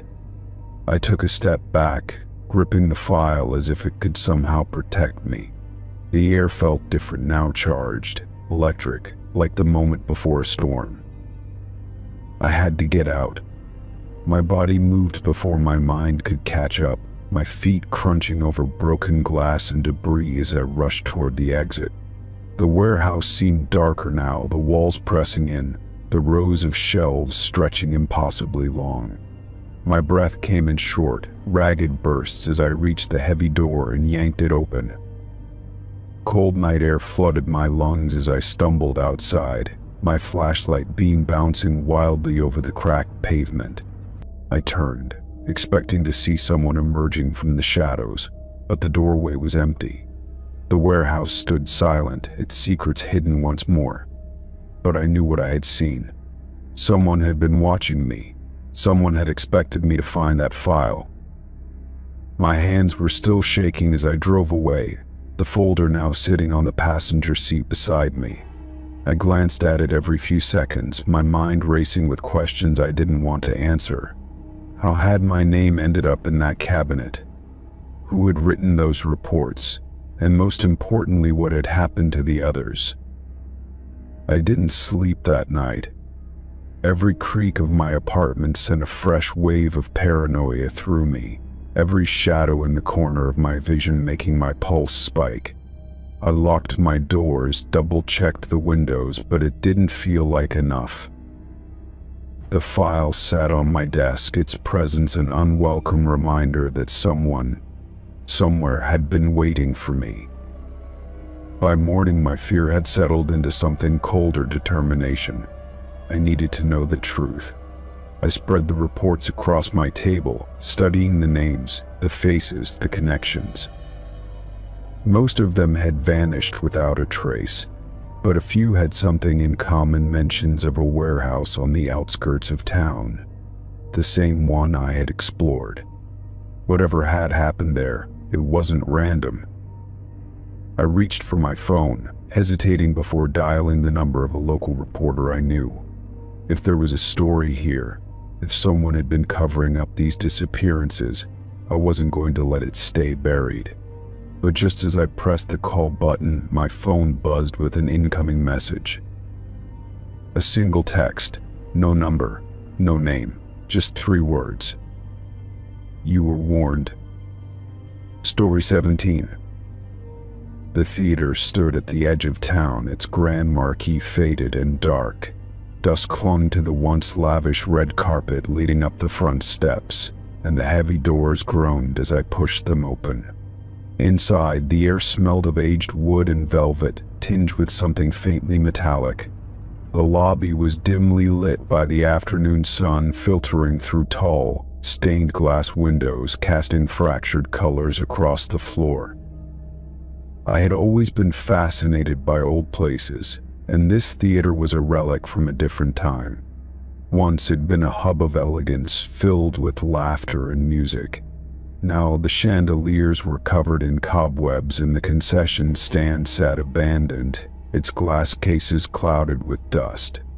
The silence was thick, the kind that made every footstep feel intrusive, like I was trespassing in a place that still remembered what it once was. Curiosity pulled me deeper inside, past the velvet ropes and into the main auditorium. Rows of empty seats stretched before me, their deep red fabric faded and torn in places. The stage loomed ahead, its heavy curtains drawn back to reveal wooden floorboards worn smooth by decades of performances. I imagined actors standing there, their voices filling the space, an audience holding its breath in anticipation. I stepped forward, my shoes scuffing against the dusty floor, and the sound echoed strangely through the vast chamber. That was when I heard a sudden burst of applause, crisp and clear, as if an entire audience had just erupted into cheers. My breath caught in my throat, and I froze. The seats remained empty, untouched by any living presence, yet the sound continued, rising and falling in waves. A chill ran down my spine as I turned in slow circles, searching for an explanation. The acoustics of the room made it impossible to pinpoint the source, but it surrounded me, filling the air with a presence I couldn't see. My pulse pounded in my ears, and for a brief, insane moment, I considered clapping back, just to see what would happen. But my hands remained still at my sides. The applause faded, replaced once more by silence so heavy it felt suffocating. I exhaled shakily, telling myself it had been some trick of sound, an echo from the past lingering in the walls. But as I turned back toward the stage, a new sound emerged, the soft rustle of fabric, as if someone had just shifted in one of the seats. I swallowed hard and forced myself to look. My eyes scanned the rows, searching for movement, but nothing was there. Still, the sense of being watched prickled at the back of my neck, an undeniable weight settling over me. The air seemed thicker now, humming with something unseen but undeniably present.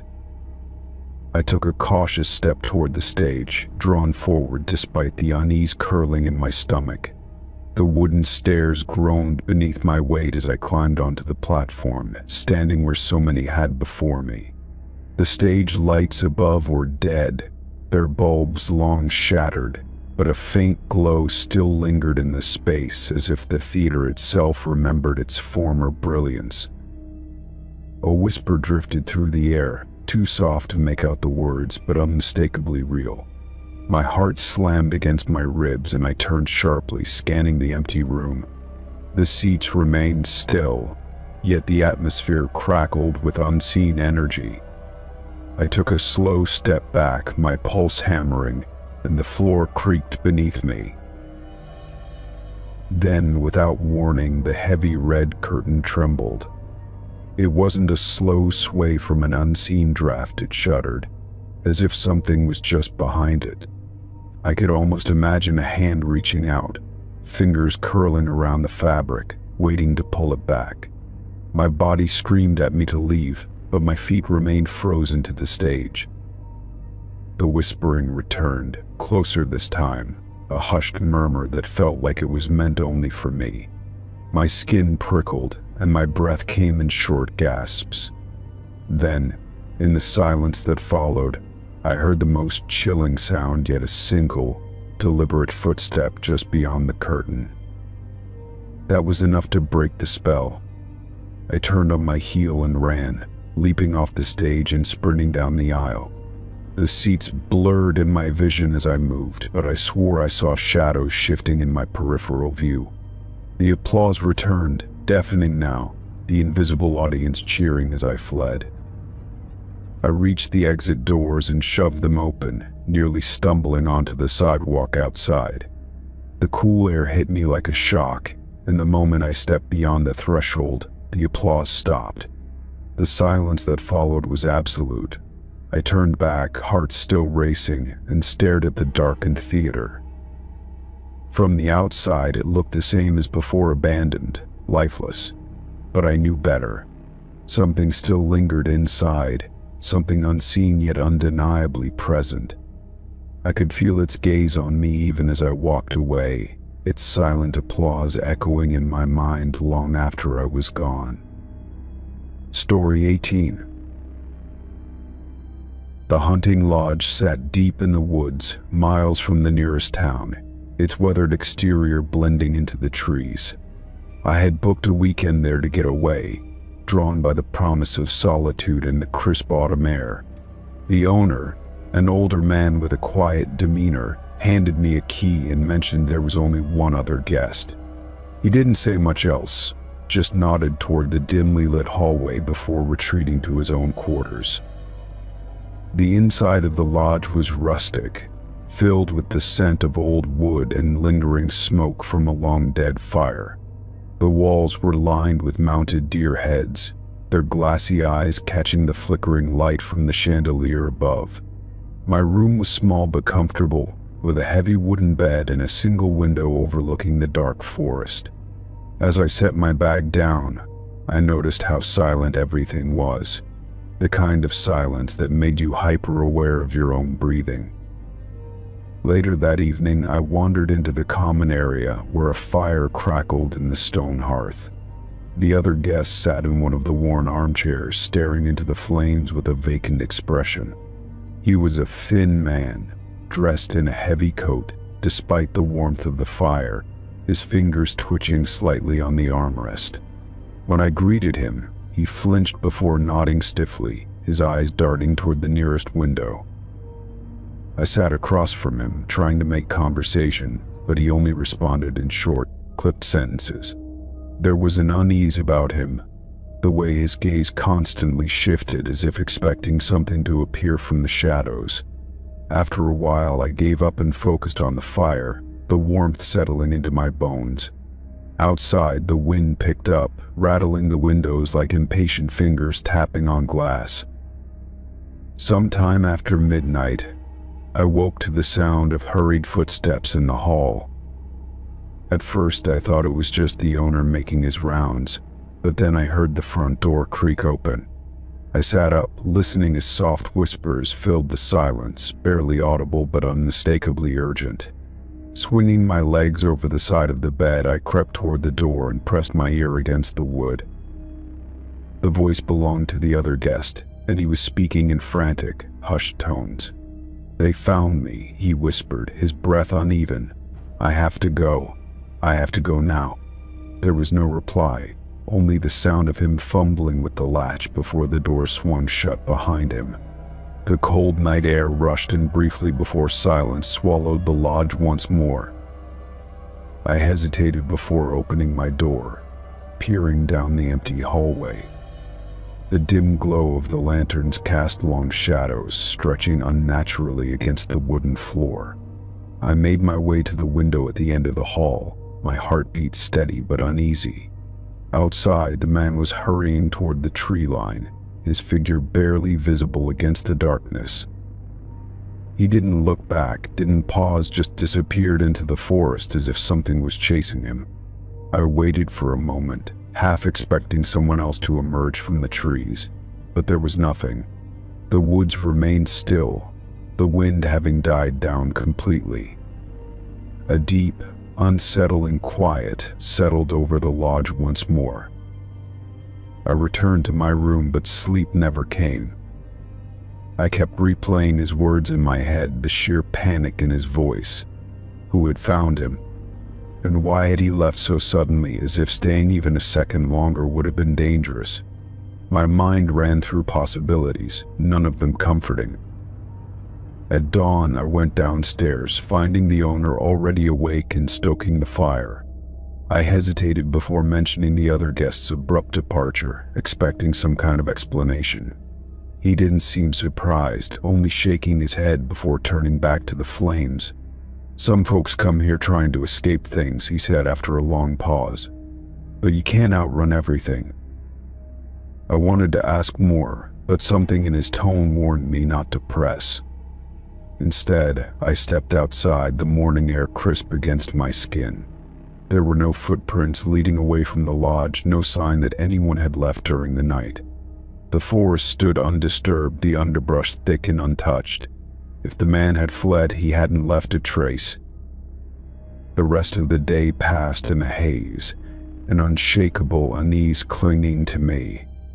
Every sound in the lodge seemed louder, every creak of the floorboards making me glance over my shoulder. I told myself I was being paranoid, that the man had his own reasons for leaving, but I couldn't ignore the gnawing feeling in my gut. Something wasn't right. That night, the lodge felt different, heavier, as if something unseen had settled into its bones. I locked my door and wedged a chair under the handle, a sense of dread keeping me on edge. The wind had picked up again, whistling through the cracks, but underneath it, I thought I heard something else. A whisper, faint and distant, carried through the corridors like a warning. I barely slept, the unease pressing down on me like a weight. When morning finally arrived, I packed my things quickly, eager to leave. As I checked out, the owner handed me my receipt without a word, his gaze unreadable. I hesitated before stepping outside, half expecting to see something lurking in the tree line, waiting. The drive back to town was quiet, the road winding through endless stretches of forest. I kept glancing in the rearview mirror, half expecting to see movement behind me. The words still echoed in my mind, refusing to fade. They found me. Whatever he had been running from, whatever had sent him fleeing into the night, I could only hope it hadn't stayed behind, waiting for the next guest to arrive. Story 19. The lake was quiet, its surface smooth except for the occasional ripple from a fish beneath. I had been there since dawn, enjoying the solitude, the only sounds being the rustling of trees and the gentle lap of water against my boat. The sun had barely begun to rise, casting a pale glow over the water. It was the perfect place to escape, a remote lake deep in the woods, far from noise and people. I cast my line again, letting the bait sink before slowly reeling it in. Minutes passed, my patience steady, until I felt a sudden tug. It wasn't the erratic pull of a fish, but something heavier, something that resisted with an unnatural weight. I gripped the rod, reeling steadily, feeling the object drag against the lake bed before finally breaking the surface. A small, rusted pocket watch dangled from the hook, dripping like water. My brow furrowed as I pulled it closer, examining the corroded metal, the once polished surface now dulled by time. The chain was broken, its links caked in grime, but the watch itself remained intact. I turned it over in my hands, brushing away the layer of silt, and my breath caught. The second hand was moving. I stared at it, my pulse quickening. There was no way a watch submerged in a lake for who knows how long could still be ticking. The glass face was cracked, the numbers faint, yet it continued to mark time as if it had never been lost. A chill ran through me, despite the warmth of the morning sun. I set it on the bench beside me, trying to shake the unease creeping up my spine. It had to be some kind of coincidence. Maybe it had only recently fallen in, or maybe the gears inside had been miraculously preserved. But something about it felt wrong, as if it didn't belong here, as if it had been waiting. The wind picked up slightly, rippling the water, making my boat rock gently. I cast my line again, pushing away the lingering discomfort. The minutes stretched on, my focus shifting back to fishing, but every so often, my eyes flickered toward the watch. The steady tick-tick-tick was unnervingly clear, louder than it should have been. An hour passed before I decided to call it a day. I packed up my gear, hesitating before picking up the watch. A part of me wanted to throw it back, to let it sink into the depths where it had come from. But curiosity won out, and I slipped it into my tackle box. The moment I did, the air around me felt heavier, the once refreshing breeze now eerily still. I rowed back to shore, the sound of my oars cutting through the silence. The trees seemed taller, darker than before, their branches stretching over the water like grasping fingers. I tried to shake the feeling that I was being watched, that something unseen lurked beneath the surface, waiting for me to return what I had taken. By the time I reached my truck, I felt foolish for letting my imagination get the best of me. It was just a watch, an old, rusted object someone had lost long ago. But as I placed my gear in the back, a thought nagged me who had it belonged to, and how had it kept running all this time. I drove home, the watch sitting on the passenger seat, ticking away like a heartbeat. I couldn't help but glance at it every few minutes, half expecting the hands to stop or the glass to crack further. But it remained the same, persistent, as if time itself had refused to abandon it. That night, I set the watch on my nightstand, planning to clean it in the morning. Sleep didn't come easily. The house was quiet, but the rhythmic ticking echoed in my ears, steady and unrelenting. I tossed and turned, my mind replaying the moment I had pulled it from the water. The unnatural weight. The sense of something waiting just beneath the surface. Somewhere in the early hours, I finally drifted off. My dreams were restless, filled with the sound of water sloshing against wood, of whispers carried by the wind, of hands reaching up from the lake bed. I woke up drenched in sweat, my heart pounding. The room was dark, the air thick with something I couldn't name, and then I heard it. Tick, tick, tick. I turned my head slowly, my breath caught in my throat. The watch was no longer on my nightstand. It was on the floor, face up, its second hand still moving. My stomach twisted as I sat up, my pulse hammering against my ribs. I had set it down securely, there was no way it had fallen on its own. I reached for it with hesitant fingers, but the moment I touched it, a cold sensation shot through me. It wasn't the chill of metal, but something deeper, something that seeped into my skin, curling around my bones. I yanked my hand back, staring at the watch in horror. A sudden noise made me jump, a faint dripping sound, slow and deliberate. I turned toward the window, my breath hitching. A puddle of water was forming beneath it, dark and spreading across the wooden floor. The air smelled of the lake, of damp earth and decaying leaves. I grabbed the watch, ignoring the icy sting as I shoved it back into my tackle box. The moment the lid closed, the dripping stopped. The room fell silent, but the weight in the air remained, pressing down on me like unseen hands. Morning couldn't come fast enough. As soon as the sun rose, I grabbed the tackle box and drove back to the lake. The water was still, undisturbed, as if it had never been touched by anything unnatural. I rowed out to the deepest part, my hands trembling as I pulled the watch from the box. For a long moment, I stared at it. The second hand was still moving, ticking away like a pulse.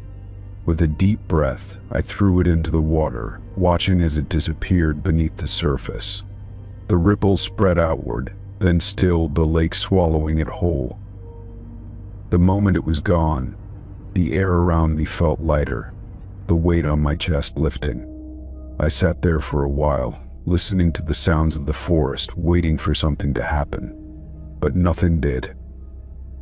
I never went back to that lake. Even now, years later, I still hear the ticking sometimes late at night when the world is quiet. A slow, steady rhythm, as if something is still keeping time, as if something is waiting to be found again. Story 20. The historic inn had an old-world charm, its walls adorned with antique paintings and dimly lit sconces. My room was small but cozy, with a grand four-poster bed and heavy velvet curtains.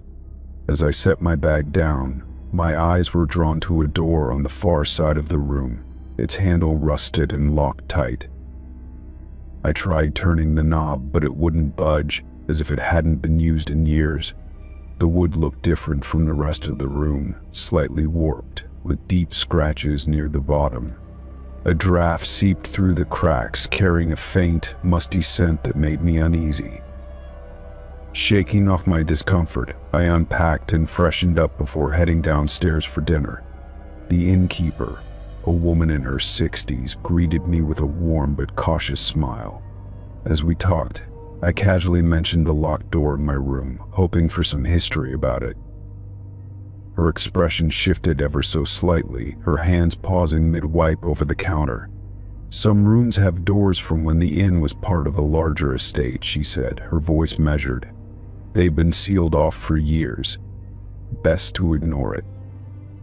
The way she said it unsettled me, but I nodded and changed the subject. After dinner, I lingered in the common area, reading a worn book about the inn's past. It mentioned renovations over the decades, but nothing about sealed doors or unused rooms. By the time I returned to my room, a storm had rolled in, rattling the old windows with heavy gusts. I checked the door again, pressing my ear against it, but heard nothing. Shrugging, I climbed into bed, the thick blankets shielding me from the cold.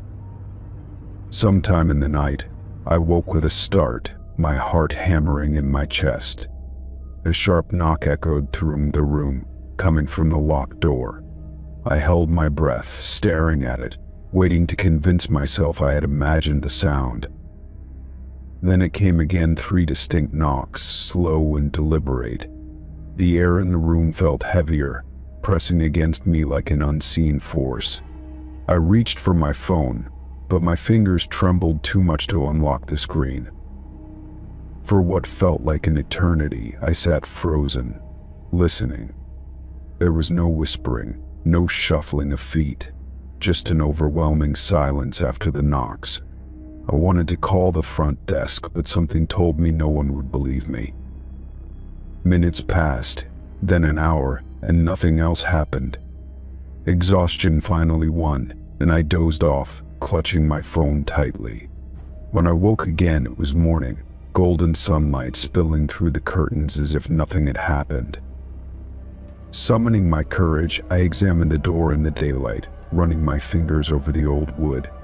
A deep chill seeped through the cracks, colder than the rest of the room. The scratches at the bottom looked fresher, like something had clawed at it recently. Downstairs, the innkeeper barely looked at me as she set my breakfast down. "Sleep well?" she asked, her voice carefully neutral. I hesitated before nodding, deciding against mentioning the knocks. As I sipped my coffee, I overheard 2 elderly guests whispering at the next table. One of them mentioned the West Wing, the part of the inn that had been closed off years ago. My stomach twisted as I realized my room was on that very side. I spent the day exploring the town, trying to push the night's events from my mind. By evening, I debated asking for a new room, but pride kept me from doing so. I told myself it had been a trick of my half-asleep mind, nothing more. That night, I stayed awake as long as I could, watching the door. The wind outside howled, and the old wooden beams creaked, but nothing unusual happened. As sleep finally overtook me, I dared to believe I had imagined everything. At exactly 3 a.m., the knocking returned, louder this time. My body seized with fear as I gripped the blankets, my breath coming in short gasps. Each knock was more forceful than the last, as if something was growing impatient. A faint whisper followed, just beneath the threshold of sound. I squeezed my eyes shut, willing it all to stop, but the presence in the room was undeniable. The temperature plummeted, and I felt something shift in the air, pressing closer. Then, without warning, the door handle rattled violently. A gasp caught in my throat as I bolted upright, watching in horror. The door, which had been locked tight, creaked slightly, as if whatever was on the other side was testing it. Summoning every ounce of courage, I grabbed my bag and rushed out of the room, my pulse hammering. The hall was eerily quiet, the dim light casting long shadows across the floor. I hurried to the front desk, desperate to see another living soul. The night clerk, a young man, looked up in surprise as I approached. "I need a different room," I said, my voice hoarse. He glanced at the registry, then back at me, his brow furrowed. "You're in room 6, right?" he asked. I nodded, clutching my bag. He hesitated before saying, "We don't usually rent that one out. You must have been a last-minute booking." Dread settled deep in my stomach as I pressed him for answers. He sighed, lowering his voice. "That door. It used to lead to another room, but it was sealed off after a guest vanished. No one ever figured out how. They just disappeared." A cold wave of nausea washed over me as I recalled the scratches on the door. My mind reeled, trying to make sense of it. "Then why did I hear knocking?" I whispered, dreading the answer. His face darkened and he shook his head. "Some guests hear it, some don't. But those who do, they say it's someone trying to get out." Story 21. The prison sat on the edge of town, a forgotten structure swallowed by time. Its walls were cracked, vines creeping through the rusted bars, and the gate hung open like an invitation no one should accept. The air smelled of damp stone and decay, the scent of years left undisturbed. I had read about this place, how it had been abandoned decades ago after a series of unexplained deaths among the inmates. Stepping inside, the silence pressed against me, thick and heavy. Dust coated the floors, undisturbed except for the faint tracks of small animals that had claimed the ruins as their home. The hallways stretched into darkness, the cells lining the walls like hollow eyes staring into nothing. The air felt wrong, charged with something unseen, something waiting. I moved cautiously, my footsteps echoing in the vast emptiness. Each doorway led to a cell frozen in time. Rusted bed frames and broken sinks scattered across the cold floors. Some doors hung open, while others remained locked, as if their occupants had never been freed. A strange chill settled in my bones, unrelated to the cool air inside. Turning a corner, I nearly missed it, the faintest glow flickering from the end of the hall. I stopped, my breath hitching, eyes straining to see through the dimness. A single light bulb, barely holding on to life, pulsed weakly inside one of the cells. The rest of the prison had been swallowed by darkness, yet this one bulb still clung to existence. I approached slowly, my pulse quickening with each step. The door to the cell was slightly ajar, its hinges rusted, as if it hadn't moved in years. The air inside felt denser, heavier, as if the space itself resisted my presence. I reached out, pushing the door open with a hesitant hand, my fingers brushing against the cold metal. The flickering light illuminated the cell in erratic bursts, casting shifting shadows along the walls. A single cot sat in the corner, its mattress torn, revealing the rotted stuffing beneath. Chains dangled from the wall, rusted but still intact, a grim reminder of what this place once was. The floor was covered in dust, except for one spot near the bed, an impression, as if something had been sitting there. I swallowed hard, stepping closer. The air grew colder, the light bulb buzzing softly, its filament barely holding on. The impression in the dust looked too fresh, too recent for a place abandoned for decades. My mind raced through explanations, none of them logical. I reached out, brushing my fingers across the disturbed dust. The moment I did, the light bulb flared bright, blinding. A sharp crack echoed through the cell as it burst, plunging the room into darkness. My breath caught, heart hammering as I stumbled back, my pulse roaring in my ears. The air shifted, something moving in the darkness, a presence I could feel but not see. I spun toward the door, but a sound froze me in place, a slow, deliberate exhale, just inches away. My body locked up, every instinct screaming at me to run, but I couldn't move. The air around me felt charged, electric, as if something unseen had woken up. A whisper, low and rasping, broke the silence. "Why are you here?" My throat tightened, my breath coming in shallow gasps. I forced myself to move, lunging for the doorway, my fingers scraping against the cold metal as I stumbled out into the hall. The temperature dropped sharply, my breath visible in the air as I backed away. I turned, sprinting toward the exit, my only thought to get out. The hallway stretched longer than I remembered, the walls seeming to close in, the darkness pressing tighter. My footsteps echoed unnaturally, as if there were more than just my own. The feeling of being watched bore down on me, something unseen just beyond my vision. I didn't dare look back. Reaching the main doors, I shoved them open, gasping as I stumbled into the night. The cool air hit me like a wave, but the weight of the prison still clung to my skin. I turned back, expecting to see nothing but the empty ruin. Instead, through the bars of the broken window, I saw it. A dim glow flickering once more from the same cell. The light bulb still alive, and beneath it, a shadowed figure sitting on the cot, exactly where the impression in the dust had been. I didn't wait.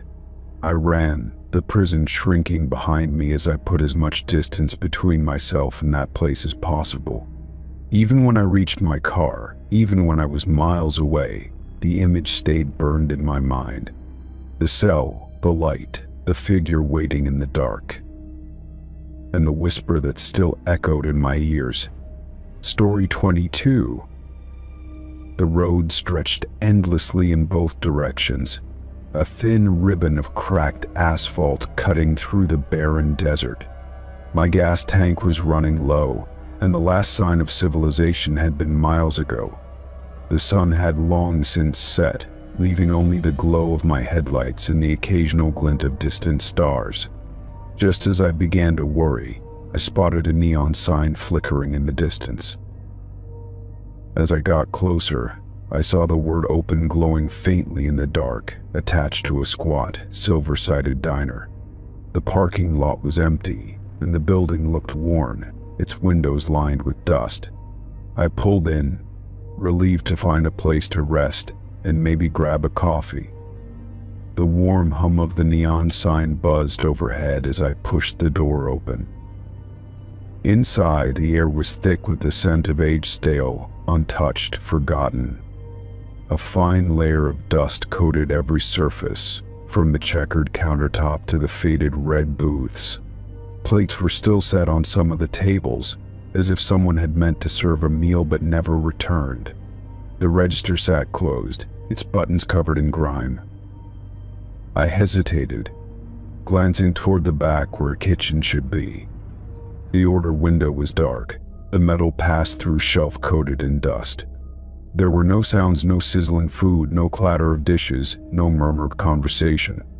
It was as if the place had been abandoned mid-shift, yet somehow, the sign outside still claimed it was open. Stepping further inside, I ran a finger along the counter, leaving a clean streak in the dust. A menu sat under the glass, its pages yellowed and curling. The prices were strangely low, as if they hadn't been updated in decades. I pulled out my phone to snap a picture, but the screen stayed black. I tapped at it, checking the battery, but nothing happened. Frustrated, I slipped it back into my pocket and turned my attention to the booths. Some of them still had glasses of water sitting on the tables, their surfaces long since evaporated, leaving behind cloudy rings.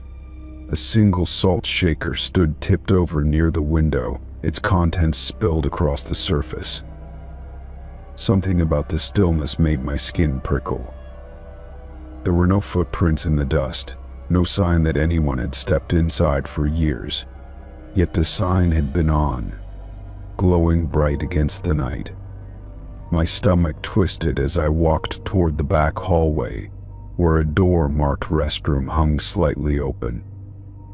Pushing it open fully, I found a small, tiled room, its mirror streaked with dust. The sink had dried water stains, as if it had once dripped but had since been left to decay.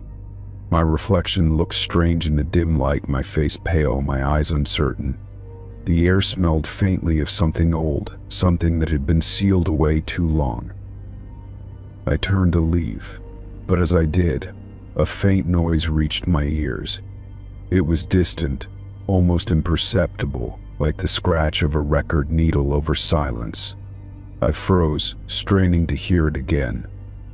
The diner had been quiet since I arrived, so quiet it felt like the world outside didn't exist. Swallowing hard, I stepped back into the main dining area. The room looked the same, untouched, unmoving. But something felt different. The spilled salt shaker was upright again. The chair at the counter, which I swore had been pushed in, now sat slightly pulled out. I sucked in a slow breath, trying to steady my nerves. Maybe I was imagining things, or maybe the exhaustion from driving so long was getting to me. But then I noticed something that made my heart pound. The front door, the one I had walked through, was now shut.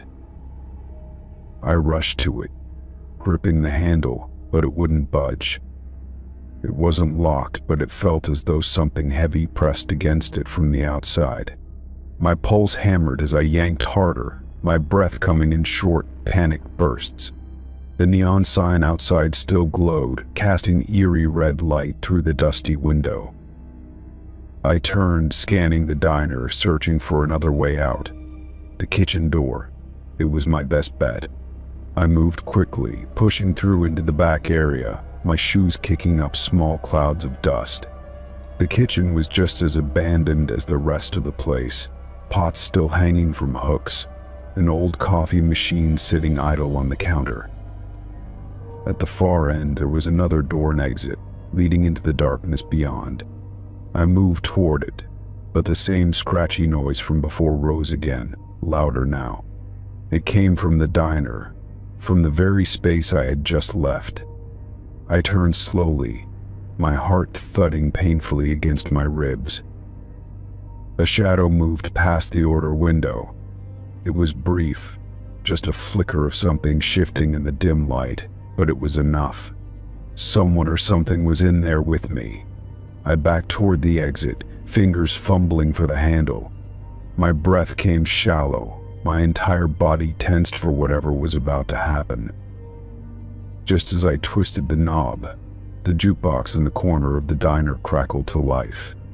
A distorted tune, warbling and broken, filled the empty space. The sound sent a chill up my spine, every hair on my arm standing on end. I didn't wait to hear more. I wrenched the door open and stumbled into the night. The cold desert air hit me like a slap, fresh and real compared to the stagnant atmosphere inside.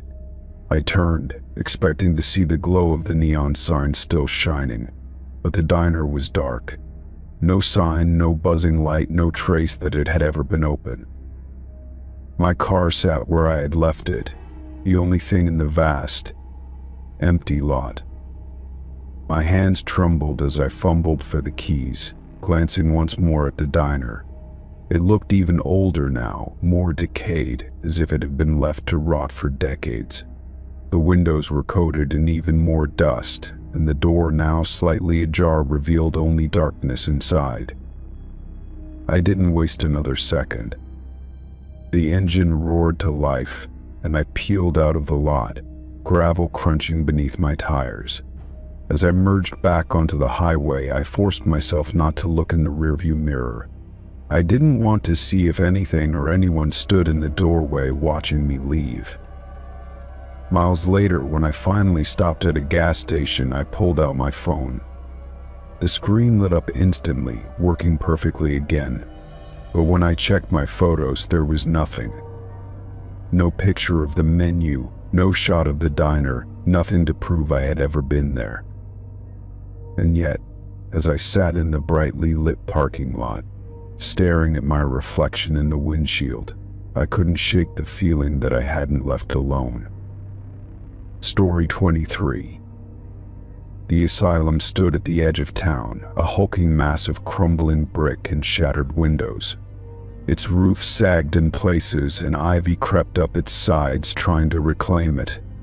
The air smelled of damp earth and decay, the scent of time settling into the bones of the place. I hesitated at the entrance, staring up at the darkened windows that seemed to watch me in return. Stepping inside, the floor creaked under my weight, each step stirring up dust that swirled in the dim light. The hallway stretched before me, lined with rusted wheelchairs and overturned gurneys. Faded patient charts littered the ground, their pages yellowed and brittle. The silence was absolute, broken only by the distant dripping of water from a leaky pipe somewhere in the building. I moved carefully, my flashlight beam flickering against peeling wallpaper and rusted door frames. Some rooms were empty except for rotting mattresses, while others held remnants of old medical equipment. Cabinets stood open, their contents looted long ago, but the scent of antiseptic still clung to the air. I could almost hear the echo of voices, the murmurs of patients long forgotten. Further down the hall, I found what appeared to be an old records room. The door was slightly ajar, its metal handle cold against my palm as I pushed it open. Filing cabinets lined the walls, their drawers half open and filled with aged documents. A single desk stood in the center of the room, covered in scattered papers and files. I sifted through the folders, each labeled with a patient's name and number. The handwriting was neat, clinical, with detailed notes on treatments and diagnoses. Many of the entries were disturbing, referencing experimental therapies and prolonged isolation. But what struck me most were the photographs attached to each file.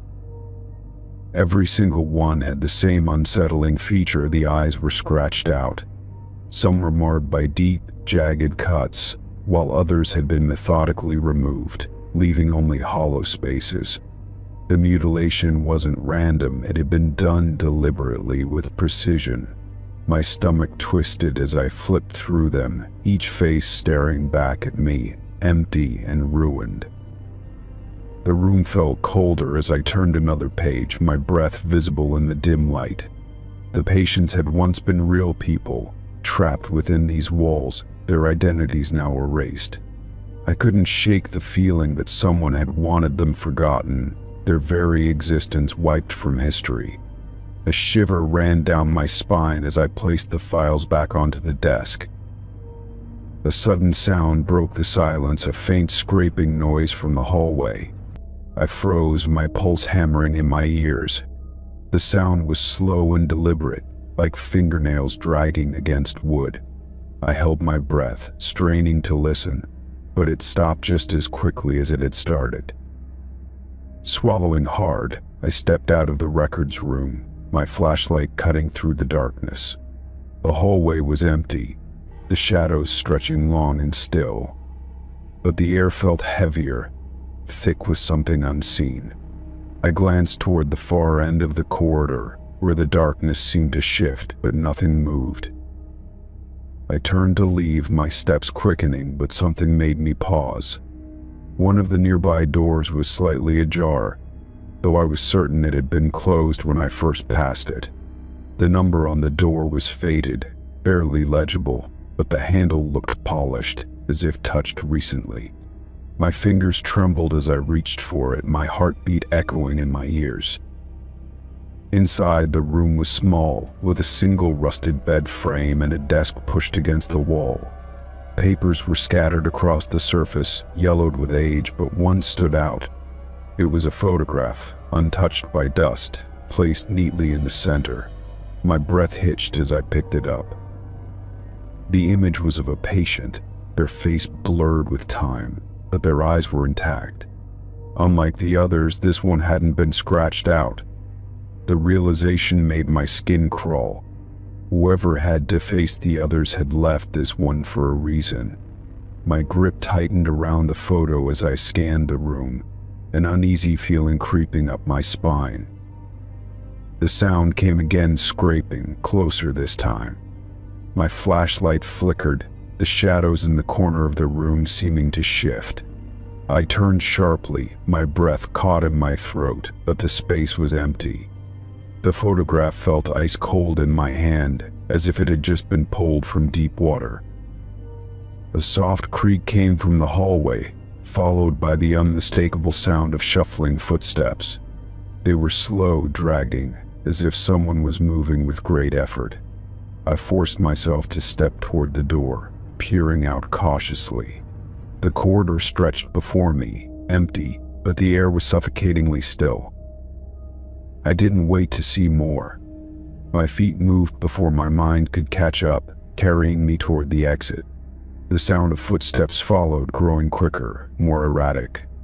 I didn't look back, I couldn't. I reached the front doors, shoving them open with trembling hands and stepping into the night air. The asylum loomed behind me, silent once more. The weight on my chest remained, the feeling of being watched refusing to fade. I still held the photograph, my fingers numb around its edges. Looking down, I saw something that made my blood turn to ice. The patient's eyes were gone, scratched out while the photo had been in my hand. Story 24. The motel was the kind of place people only stayed in out of necessity. Faded neon lights flickered above the office, casting a dull red glow over the parking lot. The clerk barely looked at me as he slid the key across the counter, mumbling something about checkout times.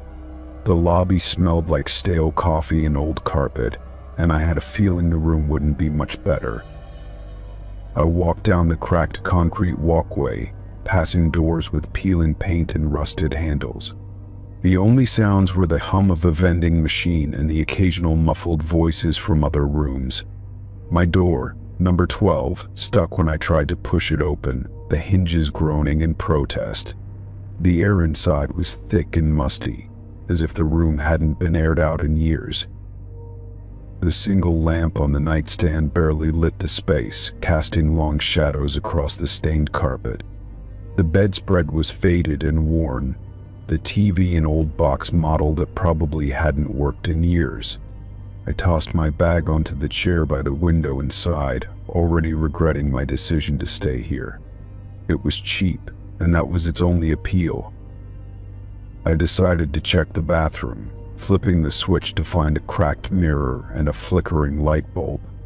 The shower curtain was drawn, and for a moment, an irrational fear gripped me. Slowly, I pulled it back, relieved to find nothing but a discolored tub. Shaking my head at my own paranoia, I turned back toward the room. That's when I noticed the closet. It was slightly ajar, the darkness inside deeper than it should have been. Something about it made my skin crawl, but I told myself I was just tired. I took a deep breath and pulled the door open, expecting nothing more than a few empty hangers. Instead, my stomach dropped. The inside of the closet door was covered in deep scratches, some long and jagged, others clustered together like desperate claw marks.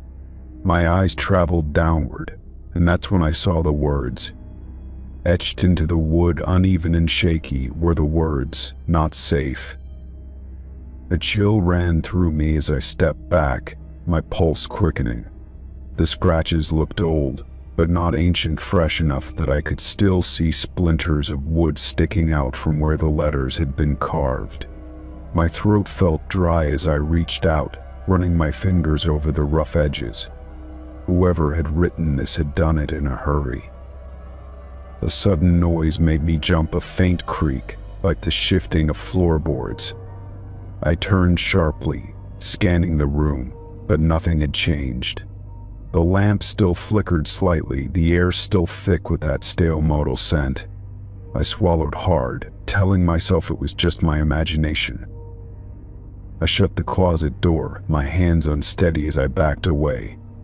The motel was old, run down. Maybe someone had carved those words years ago as a prank, or maybe it had been some kind of warning that no longer applied. Either way, I didn't like it. But leaving in the middle of the night wasn't an option, not with how exhausted I was. I sat on the edge of the bed, trying to shake the uneasy feeling creeping over me. The room was silent now, but not the comfortable kind. It was the kind of silence that felt heavy, like something unseen was pressing against the air. I reached for the remote, hoping some background noise would help. But when I pressed the power button, the TV screen remained dark. That's when I heard it. A soft scraping sound, barely audible, coming from inside the closet. My breath caught in my throat as I turned my head slowly, my body stiff with fear. The door was still closed, exactly how I had left it, but the sound continued a slow, deliberate scratching against the wood. Every instinct screamed at me to leave, but my legs wouldn't move. I forced myself to take a breath, to tell myself it was just my imagination. But then, the knob turned. Not a lot, just a small, almost hesitant movement, like someone testing if it was locked. I shot to my feet, my heart hammering against my ribs. My mind raced through possibilities with someone in there. Had I just not noticed? But that didn't make sense. The closet was too small for someone to hide without me seeing them when I first opened it, unless they had been pressed into the shadows, waiting. The knob turned again, this time with more force. I stumbled back, nearly knocking over the nightstand, my breath coming in short gasps. I reached for my bag, my only thought to grab my car keys and get the hell out of there. But then, as suddenly as it started, the noise stopped. Silence stretched through the room, thick and suffocating. I waited, every muscle in my body tense, but the closet door remained closed. My pulse pounded in my ears as I edged toward the door, my hands shaking as I fumbled with the lock. I wasn't going to wait and see what happened next. As soon as I got the door open, I bolted. The hallway was eerily quiet, the air outside feeling somehow fresher, cleaner. I didn't stop until I reached my car, my hands trembling as I jammed the key into the ignition.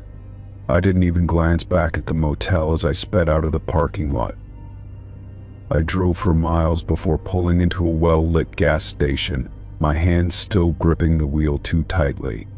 My mind replayed everything: the scratches, the words, the sound of the knob turning. I tried to convince myself it had been my imagination, but deep down I knew better. Later that night, as I sat in a new motel room miles away, curiosity got the better of me. I searched for anything about the place I had just fled. What I found made my stomach turn. A string of missing persons reports, all connected to that motel. People who had checked in and never checked out. My blood ran cold as I scrolled further, my eyes landing on an old photo of the motel's interior. It showed one of the rooms, looking almost identical to mine except for one detail. The closet door was open, and inside, barely visible in the darkness, was a set of deep, jagged scratches. Story 25. The forest trail was quiet, the sound of my boots crunching against the dirt the only noise around me. Tall pines stretched overhead, their branches swaying gently in the breeze. I had been hiking for hours, enjoying the solitude, when I noticed something strange just off the path. Among the fallen leaves and moss-covered roots, an old radio sat propped against a tree. The plastic casing was cracked, the dials rusted, but it was still on, emitting a steady stream of static. My pulse quickened as I stepped closer, wondering how something so old was still working. I knelt down, reaching out to adjust the knob, hoping to find a signal. The static remained unchanged, a hollow, droning hum that filled the air. Just as I was about to turn it off, the noise shifted, almost as if something was trying to come through. A chill ran through me as I leaned in, listening. For a moment there was nothing but crackling distortion, and then, clear as day, a voice whispered my name. My breath caught in my throat as I jerked back, scanning the trees around me. The forest was empty, just as it had been all day. My hands trembled as I stared at the radio, my mind racing for an explanation. Maybe it was a coincidence, just interference creating a sound that resembled my name. I turned the volume down, but the voice came again, softer this time. It stretched out my name, slow and deliberate, as if calling me closer. My stomach twisted as I realized it wasn't just some random distortion. Whoever was speaking knew I was here. A gust of wind rustled the branches, making the trees groan. I looked around, expecting to see someone standing in the distance, but the woods remained eerily still. My heart pounded as I debated whether to leave the radio or take it with me. Common sense told me to walk away, to forget I had ever seen it. But something about it held me in place, like an invisible thread tying me to the spot. I pressed my lips together, finally deciding to turn it off. The moment my fingers brushed the dial, the static erupted into a high-pitched screech. I recoiled, nearly dropping the radio as the noise cut through the air like a blade. Then, just as suddenly as it started, it stopped, replaced by deep, rhythmic breathing. It was slow and deliberate, too clear to be a trick of the signal. I clenched my jaw, refusing to let fear take over, but my body was rigid with unease. The breathing continued, steady and unhurried, as if someone was standing right behind me. I spun around, my breath hitching, but I was alone. The trees loomed like silent watchers, their dark trunks blending into the shadows. A bead of sweat rolled down my temple as I turned back to the radio, pulse hammering in my ears. The static returned, but this time, faint whispers wove through it. I couldn't make out the words, but the tone was unmistakable, soft, urgent, beckoning. Every instinct screamed at me to leave, but my feet felt rooted to the ground. Forcing myself to move, I reached down and switched off the radio. The silence that followed was thick, pressing in from all sides like a living thing. I exhaled shakily, shoving my hands into my pockets to steady them. As I turned to leave, a branch snapped somewhere in the distance. My muscles tensed, every nerve on edge, as I scanned the trees. I had been alone this entire hike, but now I wasn't so sure. Another sound followed, a faint rustling, like someone shifting their weight on dry leaves. My throat went dry as I took a cautious step back, my eyes darting between the trees. The air felt colder now, as if the sun had suddenly dipped behind the horizon. I forced myself to keep walking, moving briskly but not quite running. Every few steps, I glanced over my shoulder, expecting to see something following me. But the woods remained empty, only the whispering wind weaving through the branches. When I finally reached a clearing, I paused to catch my breath. The tension in my chest eased slightly, though the feeling of being watched still lingered. I took out my phone, checking the time, surprised to see that barely an hour had passed since I found the radio. I wanted to believe it was all in my head, that I had let my imagination get the best of me. But as I stood there, trying to shake off the unease, I heard it one last time. A single whisper, so close it could have been against my ear. It said my name again, drawn out like a breath before fading into nothing. The wind picked up, rustling the trees, but I knew it wasn't the wind I had heard. Without another thought, I turned and walked as fast as I could, refusing to look back. By the time I reached my car, the sun was dipping low, casting long shadows over the empty parking lot. I climbed inside, locking the doors before even starting the engine. My hands were still unsteady as I gripped the steering wheel. I told myself it was just a strange coincidence that radios pick up interference all the time. But deep down, I knew better. Something in that forest had known my name, and whatever it was, it had been waiting for me. Story 26. The lighthouse stood on the edge of a rocky cliff, overlooking the restless ocean. Its whitewashed walls were weathered from years of storms, the paint peeling in places where the sea spray had eaten away at it. The sky was overcast, thick gray clouds stretching across the horizon, casting a dull light over the landscape. Waves crashed against the rocks below, sending white foam spraying into the air. I had always been fascinated by lighthouses, drawn to their solitude and the history they carried. This one had been abandoned for years, yet the structure remained intact, a silent sentinel standing against the tide. I pushed open the heavy wooden door, the hinges groaning in protest, and stepped inside. The air was cool, carrying the faint scent of salt and damp wood. Dust covered the floor, undisturbed except for a few faint footprints leading deeper into the building. The spiral staircase wound up toward the lantern room, its iron steps rusted with age. To the right, a small room housed an old wooden desk, a few chairs, and a bookshelf lined with forgotten logs. In the center of the desk lay an open guest book, its pages yellowed with time. Curious, I brushed off the dust and flipped through the pages.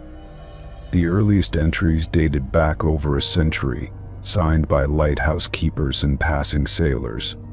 The handwriting varied, some names written in elegant cursive, others in hurried scrawls.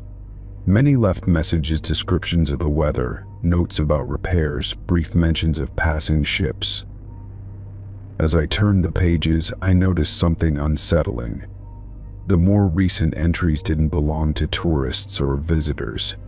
The names listed were all too familiar, though I couldn't immediately place them. My pulse quickened as I read further, a strange unease settling in my stomach. Then it hit me. These were names of people who had vanished at sea. Some were well-known disappearances, sailors whose ships had never returned, fishermen lost in sudden storms, even passengers of famous wrecks. I had read about them in articles, seen their stories in documentaries. Yet here they were, written in ink, as if they had passed through this very lighthouse before vanishing forever. A cold chill ran down my spine.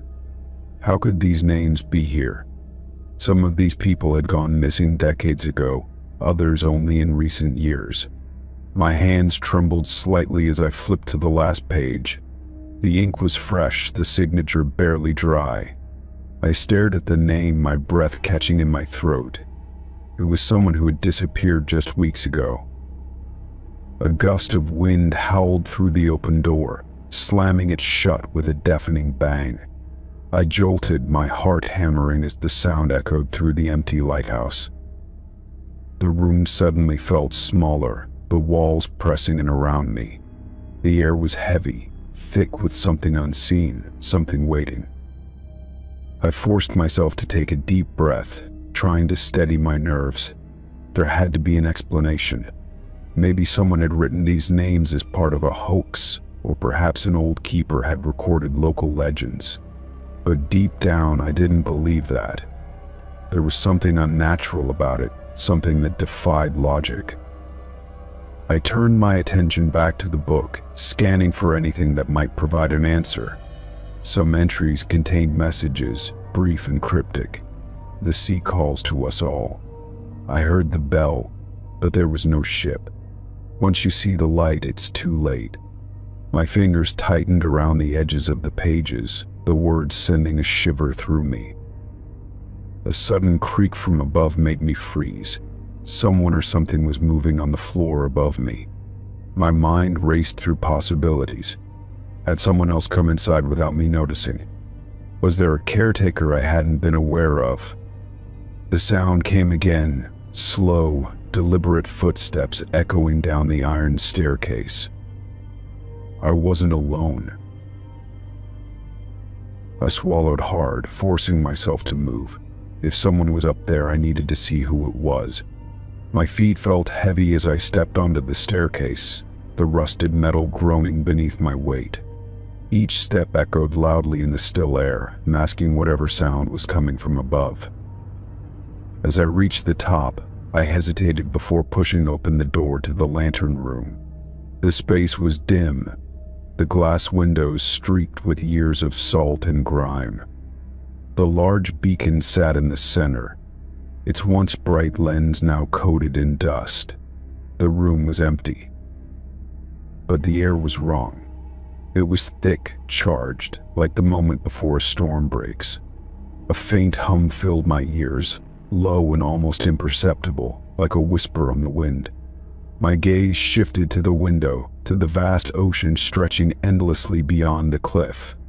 A shadow moved across the water, but there was no boat, no ship, nothing to cast it. Then, from behind me, the guest book's pages flipped violently, as though an invisible hand was turning them. I spun around, my pulse pounding as I saw the book lying open on the desk below. A new name had appeared on the last page, my own. Panic surged through me. I didn't write that. I had never even touched a pen. Yet there it was, my name in ink, as if I had already been claimed. A cold breeze wrapped around me, a whisper curling against my ear, but I didn't wait to hear what it said. I bolted down the stairs, nearly slipping as I reached the bottom. The lighthouse felt different now, the air suffocating, the shadows darker. I yanked the door open and stumbled outside, gasping as the salty wind hit my face. The sun had nearly set, the ocean an endless expanse of black. I didn't look back. I ran to my car, fumbling with my keys, my hands shaking too badly to fit them into the ignition at first. When the engine finally roared to life, I sped away, gravel flying behind me. The lighthouse faded into the distance, its silhouette standing against the twilight sky. Even as I drove miles away, I couldn't shake the feeling that something was watching me. The whisper still echoed in my ears, a faint voice calling from the sea. When I finally pulled over to catch my breath, my phone buzzed on the seat beside me. A new notification, a missed call. But there was no number, only a name, my own. Story 27. The drive to the cabin was long and winding, the road narrowing as it cut through the dense forest. The deeper I went, the more isolated it felt, the towering trees blocking out most of the afternoon light. By the time I arrived, the sun was already dipping below the horizon, casting the cabin in long shadows. It was exactly as described, small, rustic, and supposedly untouched for weeks. Stepping onto the porch, I noticed the air smelled faintly of burning wood, an odd scent considering no one had been here. The key was right where the owner said it would be, tucked beneath a loose board. Unlocking the door, I stepped inside, my breath catching as I immediately felt a lingering warmth in the air. My eyes landed on the fireplace, where faint embers still glowed beneath a bed of ash. I hesitated before stepping closer, the heat unmistakable as I knelt to inspect the charred wood. Someone had been here recently, much more recently than the owner claimed. A chill crept up my spine as I turned, scanning the small room for any other signs of recent activity. The furniture was covered in a fine layer of dust, undisturbed except for my own footprints. Setting my bags down, I tried to shake off the unease, telling myself there had to be an explanation. Maybe an animal had somehow gotten in, though I had no idea how it could have started a fire. I checked the doors and windows, finding them all locked just as they should have been. The cabin was supposed to be empty, yet the warmth of the fire told a different story. As the night deepened, I did my best to settle in, though the unease never fully faded. I kept glancing at the fireplace, watching as the embers cooled but never quite died out.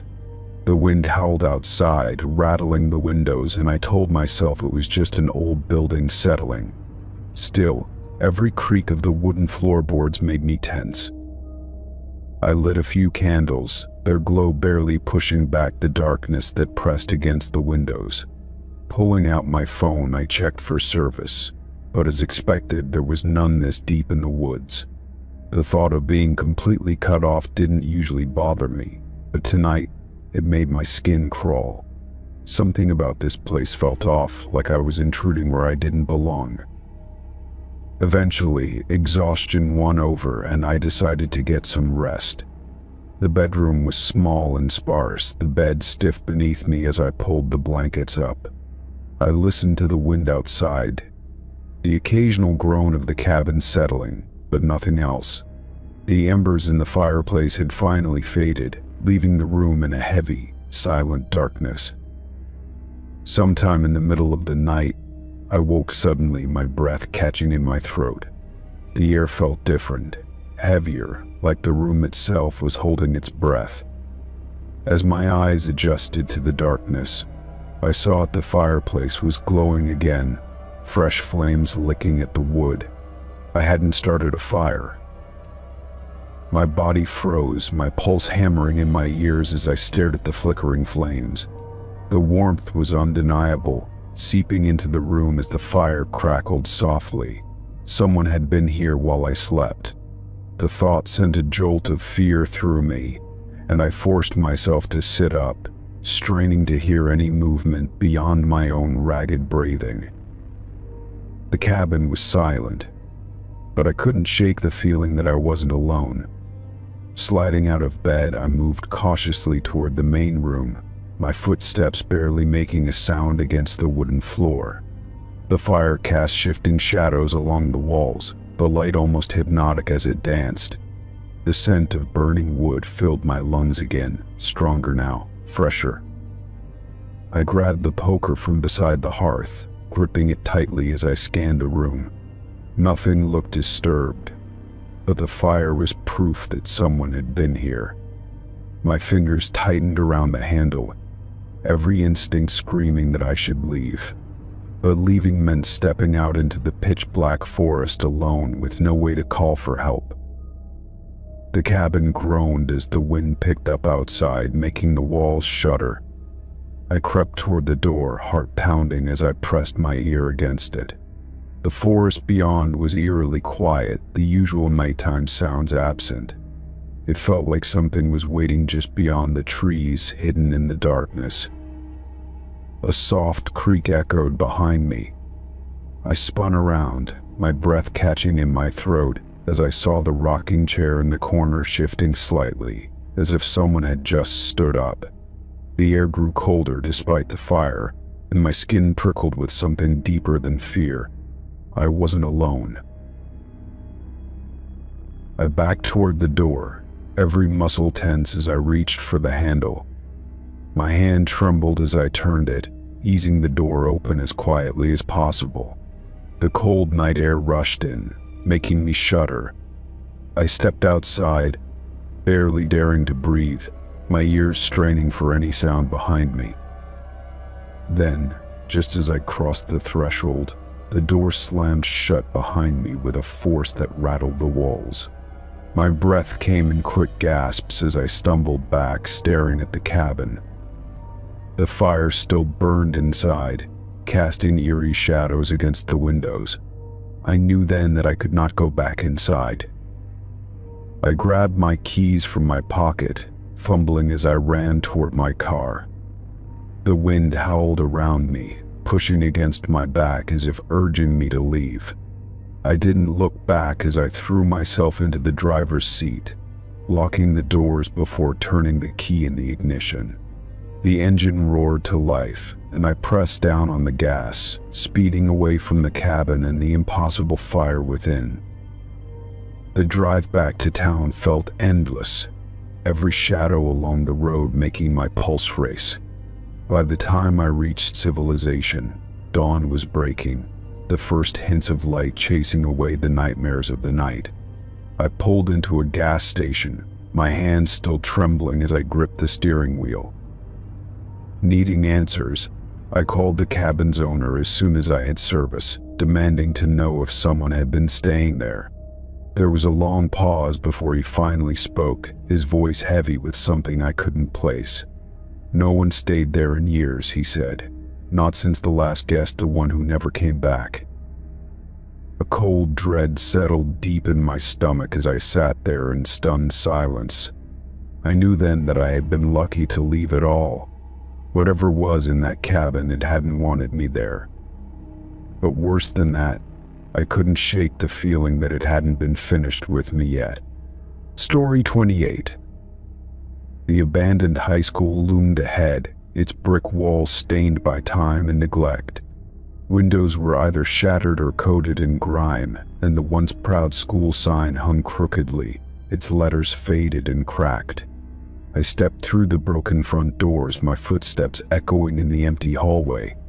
The air inside was stale, thick with dust, and the faint scent of mildew clung to the peeling walls. Lockers lined the corridors, their doors dented and rusted, some hanging open as if left in a hurry. Papers littered the floor, yellowed assignments and forgotten notes crumbling at the edges. Old posters clung to the walls, their messages about school spirit and upcoming dances frozen in time. The silence pressed in around me, deep and unbroken, making every sound I made feel intrusive. I wandered deeper into the building, stepping carefully over broken tiles and fallen ceiling panels. Classrooms sat in eerie stillness, desks still arranged as if waiting for students who would never return. Chalkboards bore faint traces of long erased lessons, their once important notes reduced to faint white streaks. The weight of time was heavy here, as if the school had simply paused rather than truly emptied. Turning a corner, I reached the main office, its glass window long shattered, leaving jagged edges behind. The principal's desk sat covered in dust, an old coffee cup still resting beside a stack of forgotten files. A few chairs were overturned, and a faded yearbook lay open, its pages curling with age. The faces of students from years ago stared up at me, their smiles frozen in time. As I flipped through the book, a sudden crackle filled the air, sharp and electric. My heart lurched as the intercom above the door came to life, emitting a low hum. Static crackled for a moment before a voice, hollow and distant, cut through the silence. "Attention, students. This is a fire drill. Please exit the building in an orderly fashion." I went rigid, my breath caught in my throat. The voice echoed through the hallways, calm and authoritative, but the words felt wrong. The power to the building had been disconnected for years. There was no reason for the intercom to work. Yet it continued, repeating the announcement in the same emotionless tone. My pulse pounded as I stepped back into the hallway, eyes scanning for any sign of movement. The lights remained dark, the hall as empty as before, but the voice carried through the building, filling every corner. The words repeated once more before cutting off with a sharp burst of static, leaving a ringing silence in its wake. A chill crept down my spine as I listened for anything else: footsteps, voices, the creak of unseen movement. The school remained still, but something about the air had changed. It felt charged, heavy with something unseen but present. I swallowed hard and forced myself to move, heading toward the exit with quick, measured steps. As I passed a row of classrooms, I caught a flicker of movement in my peripheral vision. My head snapped toward one of the doorways, but there was nothing there, only rows of empty desks bathed in dim light. Still, the sensation of being watched grew stronger, prickling at the edges of my awareness. A distant clatter echoed through the hallway, the sound of metal hitting tile. My chest tightened as I turned toward the source. my eyes landing on a locker that now stood ajar. It had been closed moments before. A slow, uneasy breath escaped me as I took a step back, my instinct screaming for me to leave. The intercom crackled again, this time softer, like a whisper beneath the static. "Fire drill," the voice murmured, almost too low to hear.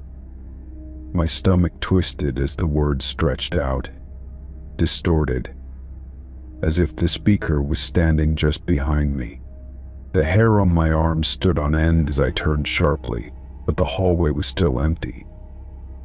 I forced myself to move, walking faster now, my footsteps echoing in the silence. The air around me felt charged, the weight of unseen eyes pressing against my back. Another locker door creaked open somewhere behind me, but I didn't look back. The building felt alive in the worst way, as if it had been waiting for someone to return. Reaching the entrance, I pushed against the heavy front doors, but they didn't budge. My pulse spiked as I shoved harder, the rusted hinges groaning but refusing to give. I twisted the handle, yanking with all my strength, but it wouldn't move. The door had been open when I came in. Behind me, the intercom crackled once more, louder this time, filling the entire space with a harsh, grating hum. Then the voice returned, but now it was different. The tone had shifted, the words slower, more deliberate. "You didn't evacuate," it said. "You didn't listen." A sharp, cold fear gripped me as I spun around, scanning the darkened hallways. Shadows seemed to stretch and shift along the walls, twisting in ways that didn't make sense. The silence grew oppressive, pressing against my ears, filling every inch of space. Then, in the distance, I heard footsteps. They were slow at first, measured, but they grew faster, closing the distance between us. My breath came in short gasps as I turned back to the doors, slamming my hands against them, desperate for them to open. The sound of footsteps pounded against the floor, echoing closer, closer. The air turned ice cold as something unseen passed behind me, and for a brief moment, I felt the distinct sensation of breath against my ear. My entire body went rigid, a wave of panic crashing over me. Then, without warning, the doors burst open, nearly sending me sprawling onto the cracked pavement outside. I stumbled forward, gasping as fresh air filled my lungs.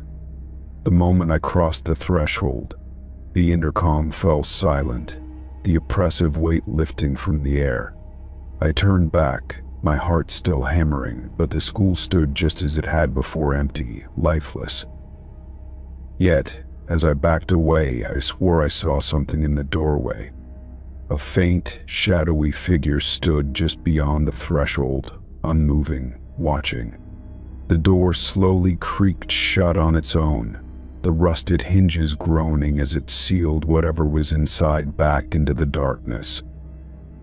I never went back after that. Whatever lingered in that school had been waiting, calling, and for a brief moment, I had answered. The next day, I searched online for any history about the place and found an old article buried in the archives. Years ago, during a routine fire drill, a student had gone missing, vanishing without a trace before ever making it outside. His name was never removed from the attendance records.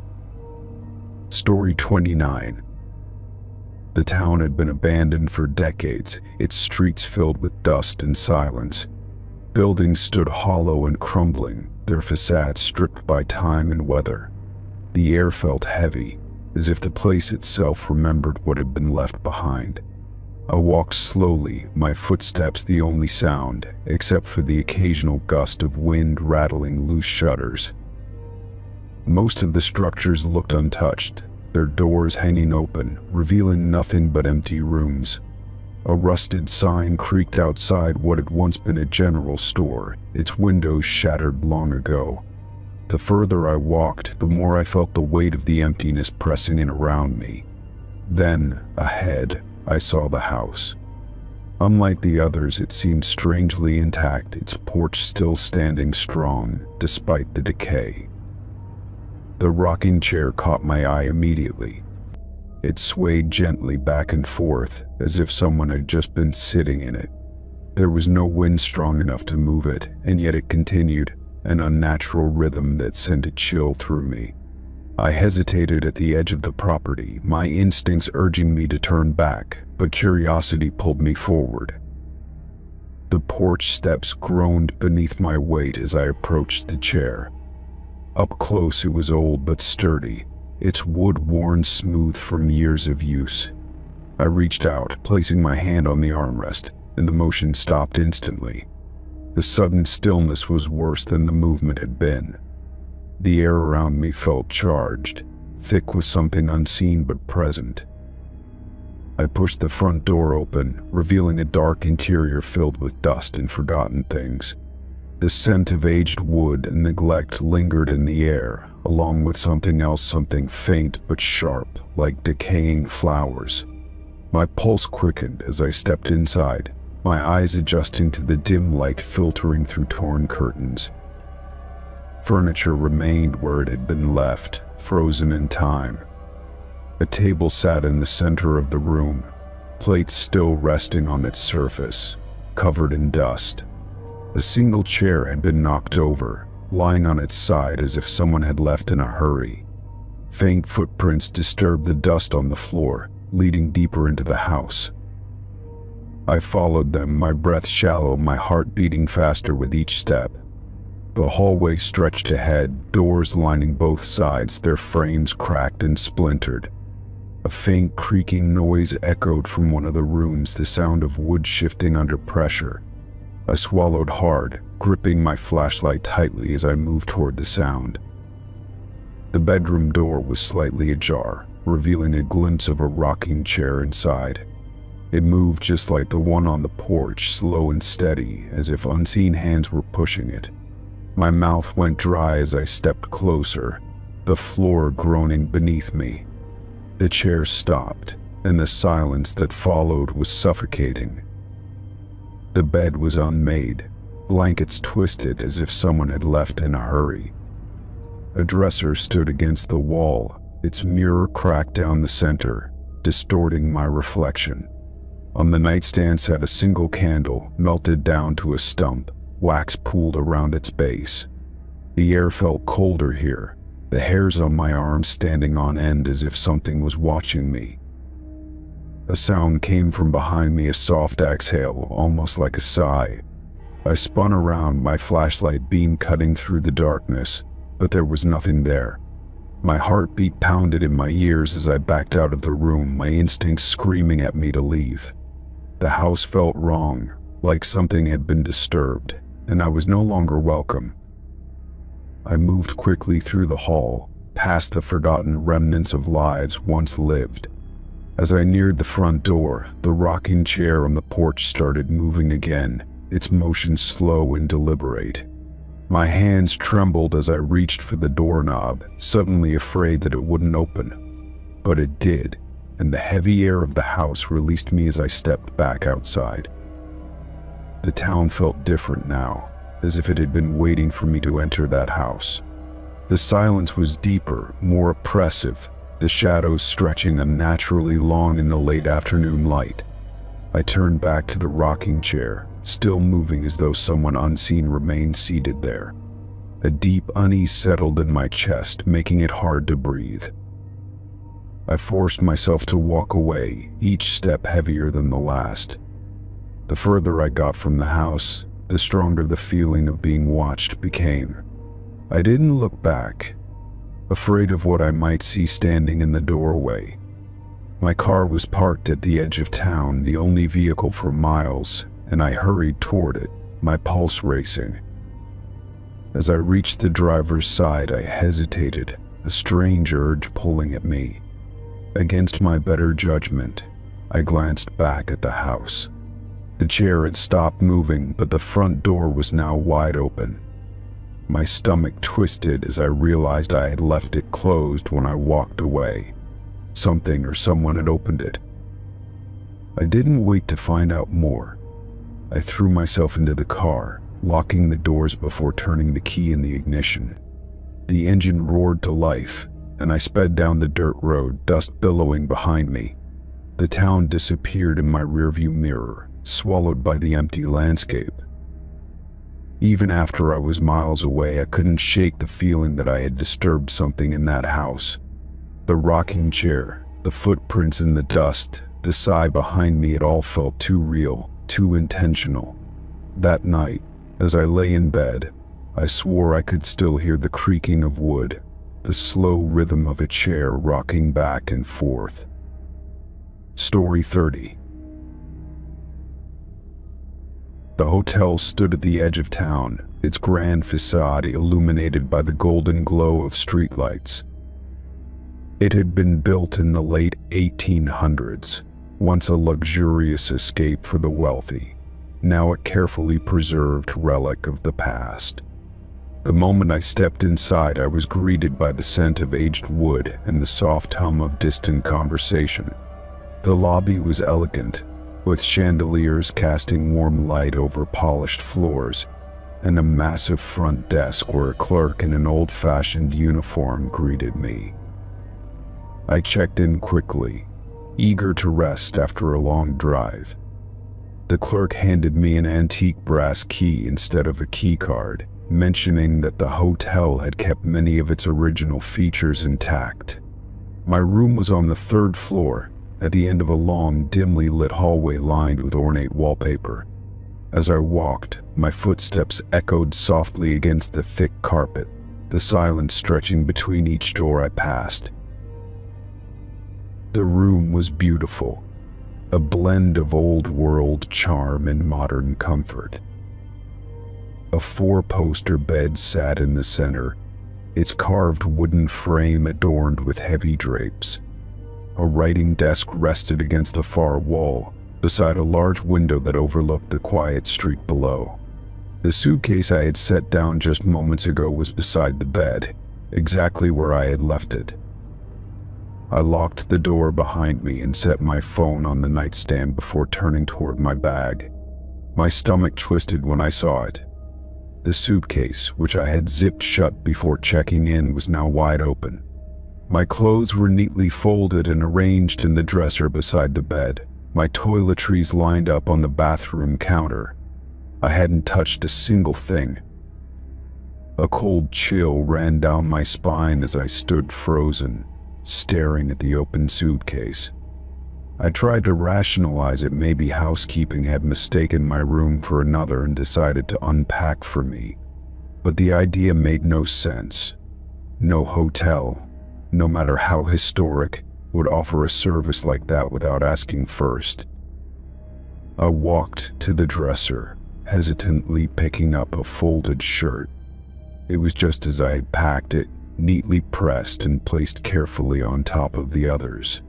My shoes were tucked under the bed, aligned perfectly, as if I had arranged them myself. My stomach twisted with unease as I stepped back, my eyes darting around the room. The air felt heavier now, charged with something unseen. I swallowed hard and reached for my phone, my fingers unsteady. The battery had drained far faster than it should have, leaving me with only a few percent remaining. I tried to shake off the feeling of being watched, but it clung to me like a shadow. Forcing myself to stay calm, I walked to the bathroom, turning on the light. The mirror reflected my tired face, my unease written plainly across my expression. The toiletries were arranged with precision, my toothbrush standing upright in a cup I didn't recognize. I hadn't even unzipped my toiletry bag. A soft creak echoed from the main room, sending a spike of fear through me.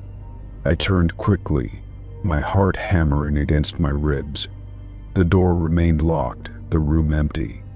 The curtains swayed slightly, though the window was closed. A deep sense of wrongness settled in my chest, an unshakable feeling that I was not alone. I backed away slowly, my fingers gripping the bathroom counter.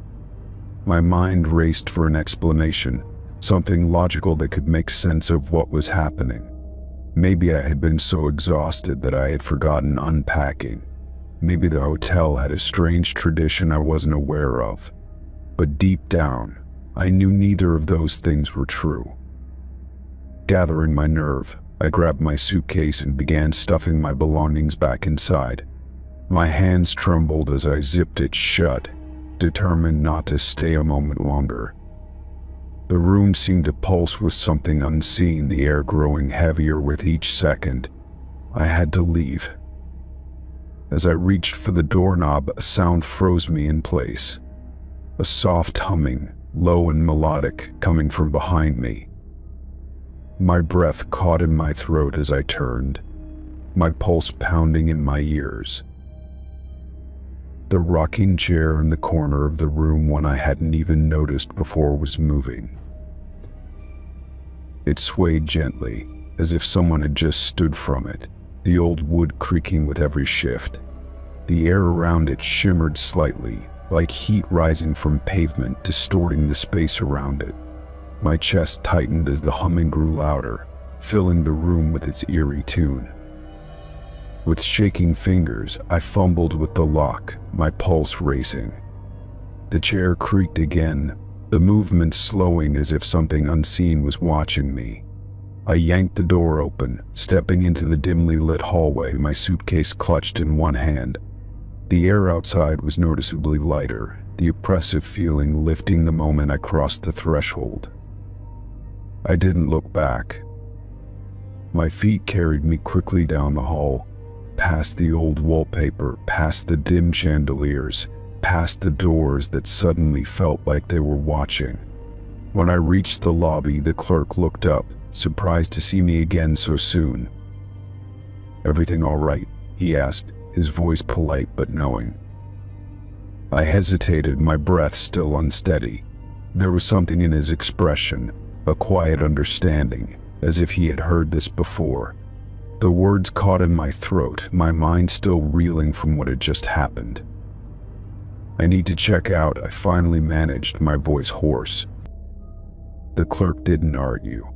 He simply nodded, moving with practiced ease as he retrieved my bill. There was no question, no attempt to convince me to stay. Just a quiet acceptance, as if guests leaving early was not uncommon. As I stepped out into the night air, I felt the weight finally lift from my chest. The town was silent, the streets empty, the historic hotel standing tall behind me. I glanced back once, just long enough to see a figure standing in my third-floor window. The curtain fell back into place, and the humming faded into the wind. I turned away, my grip tightening on my suitcase. Whatever had unpacked my things had expected me to stay, but I wasn't going to give it the chance.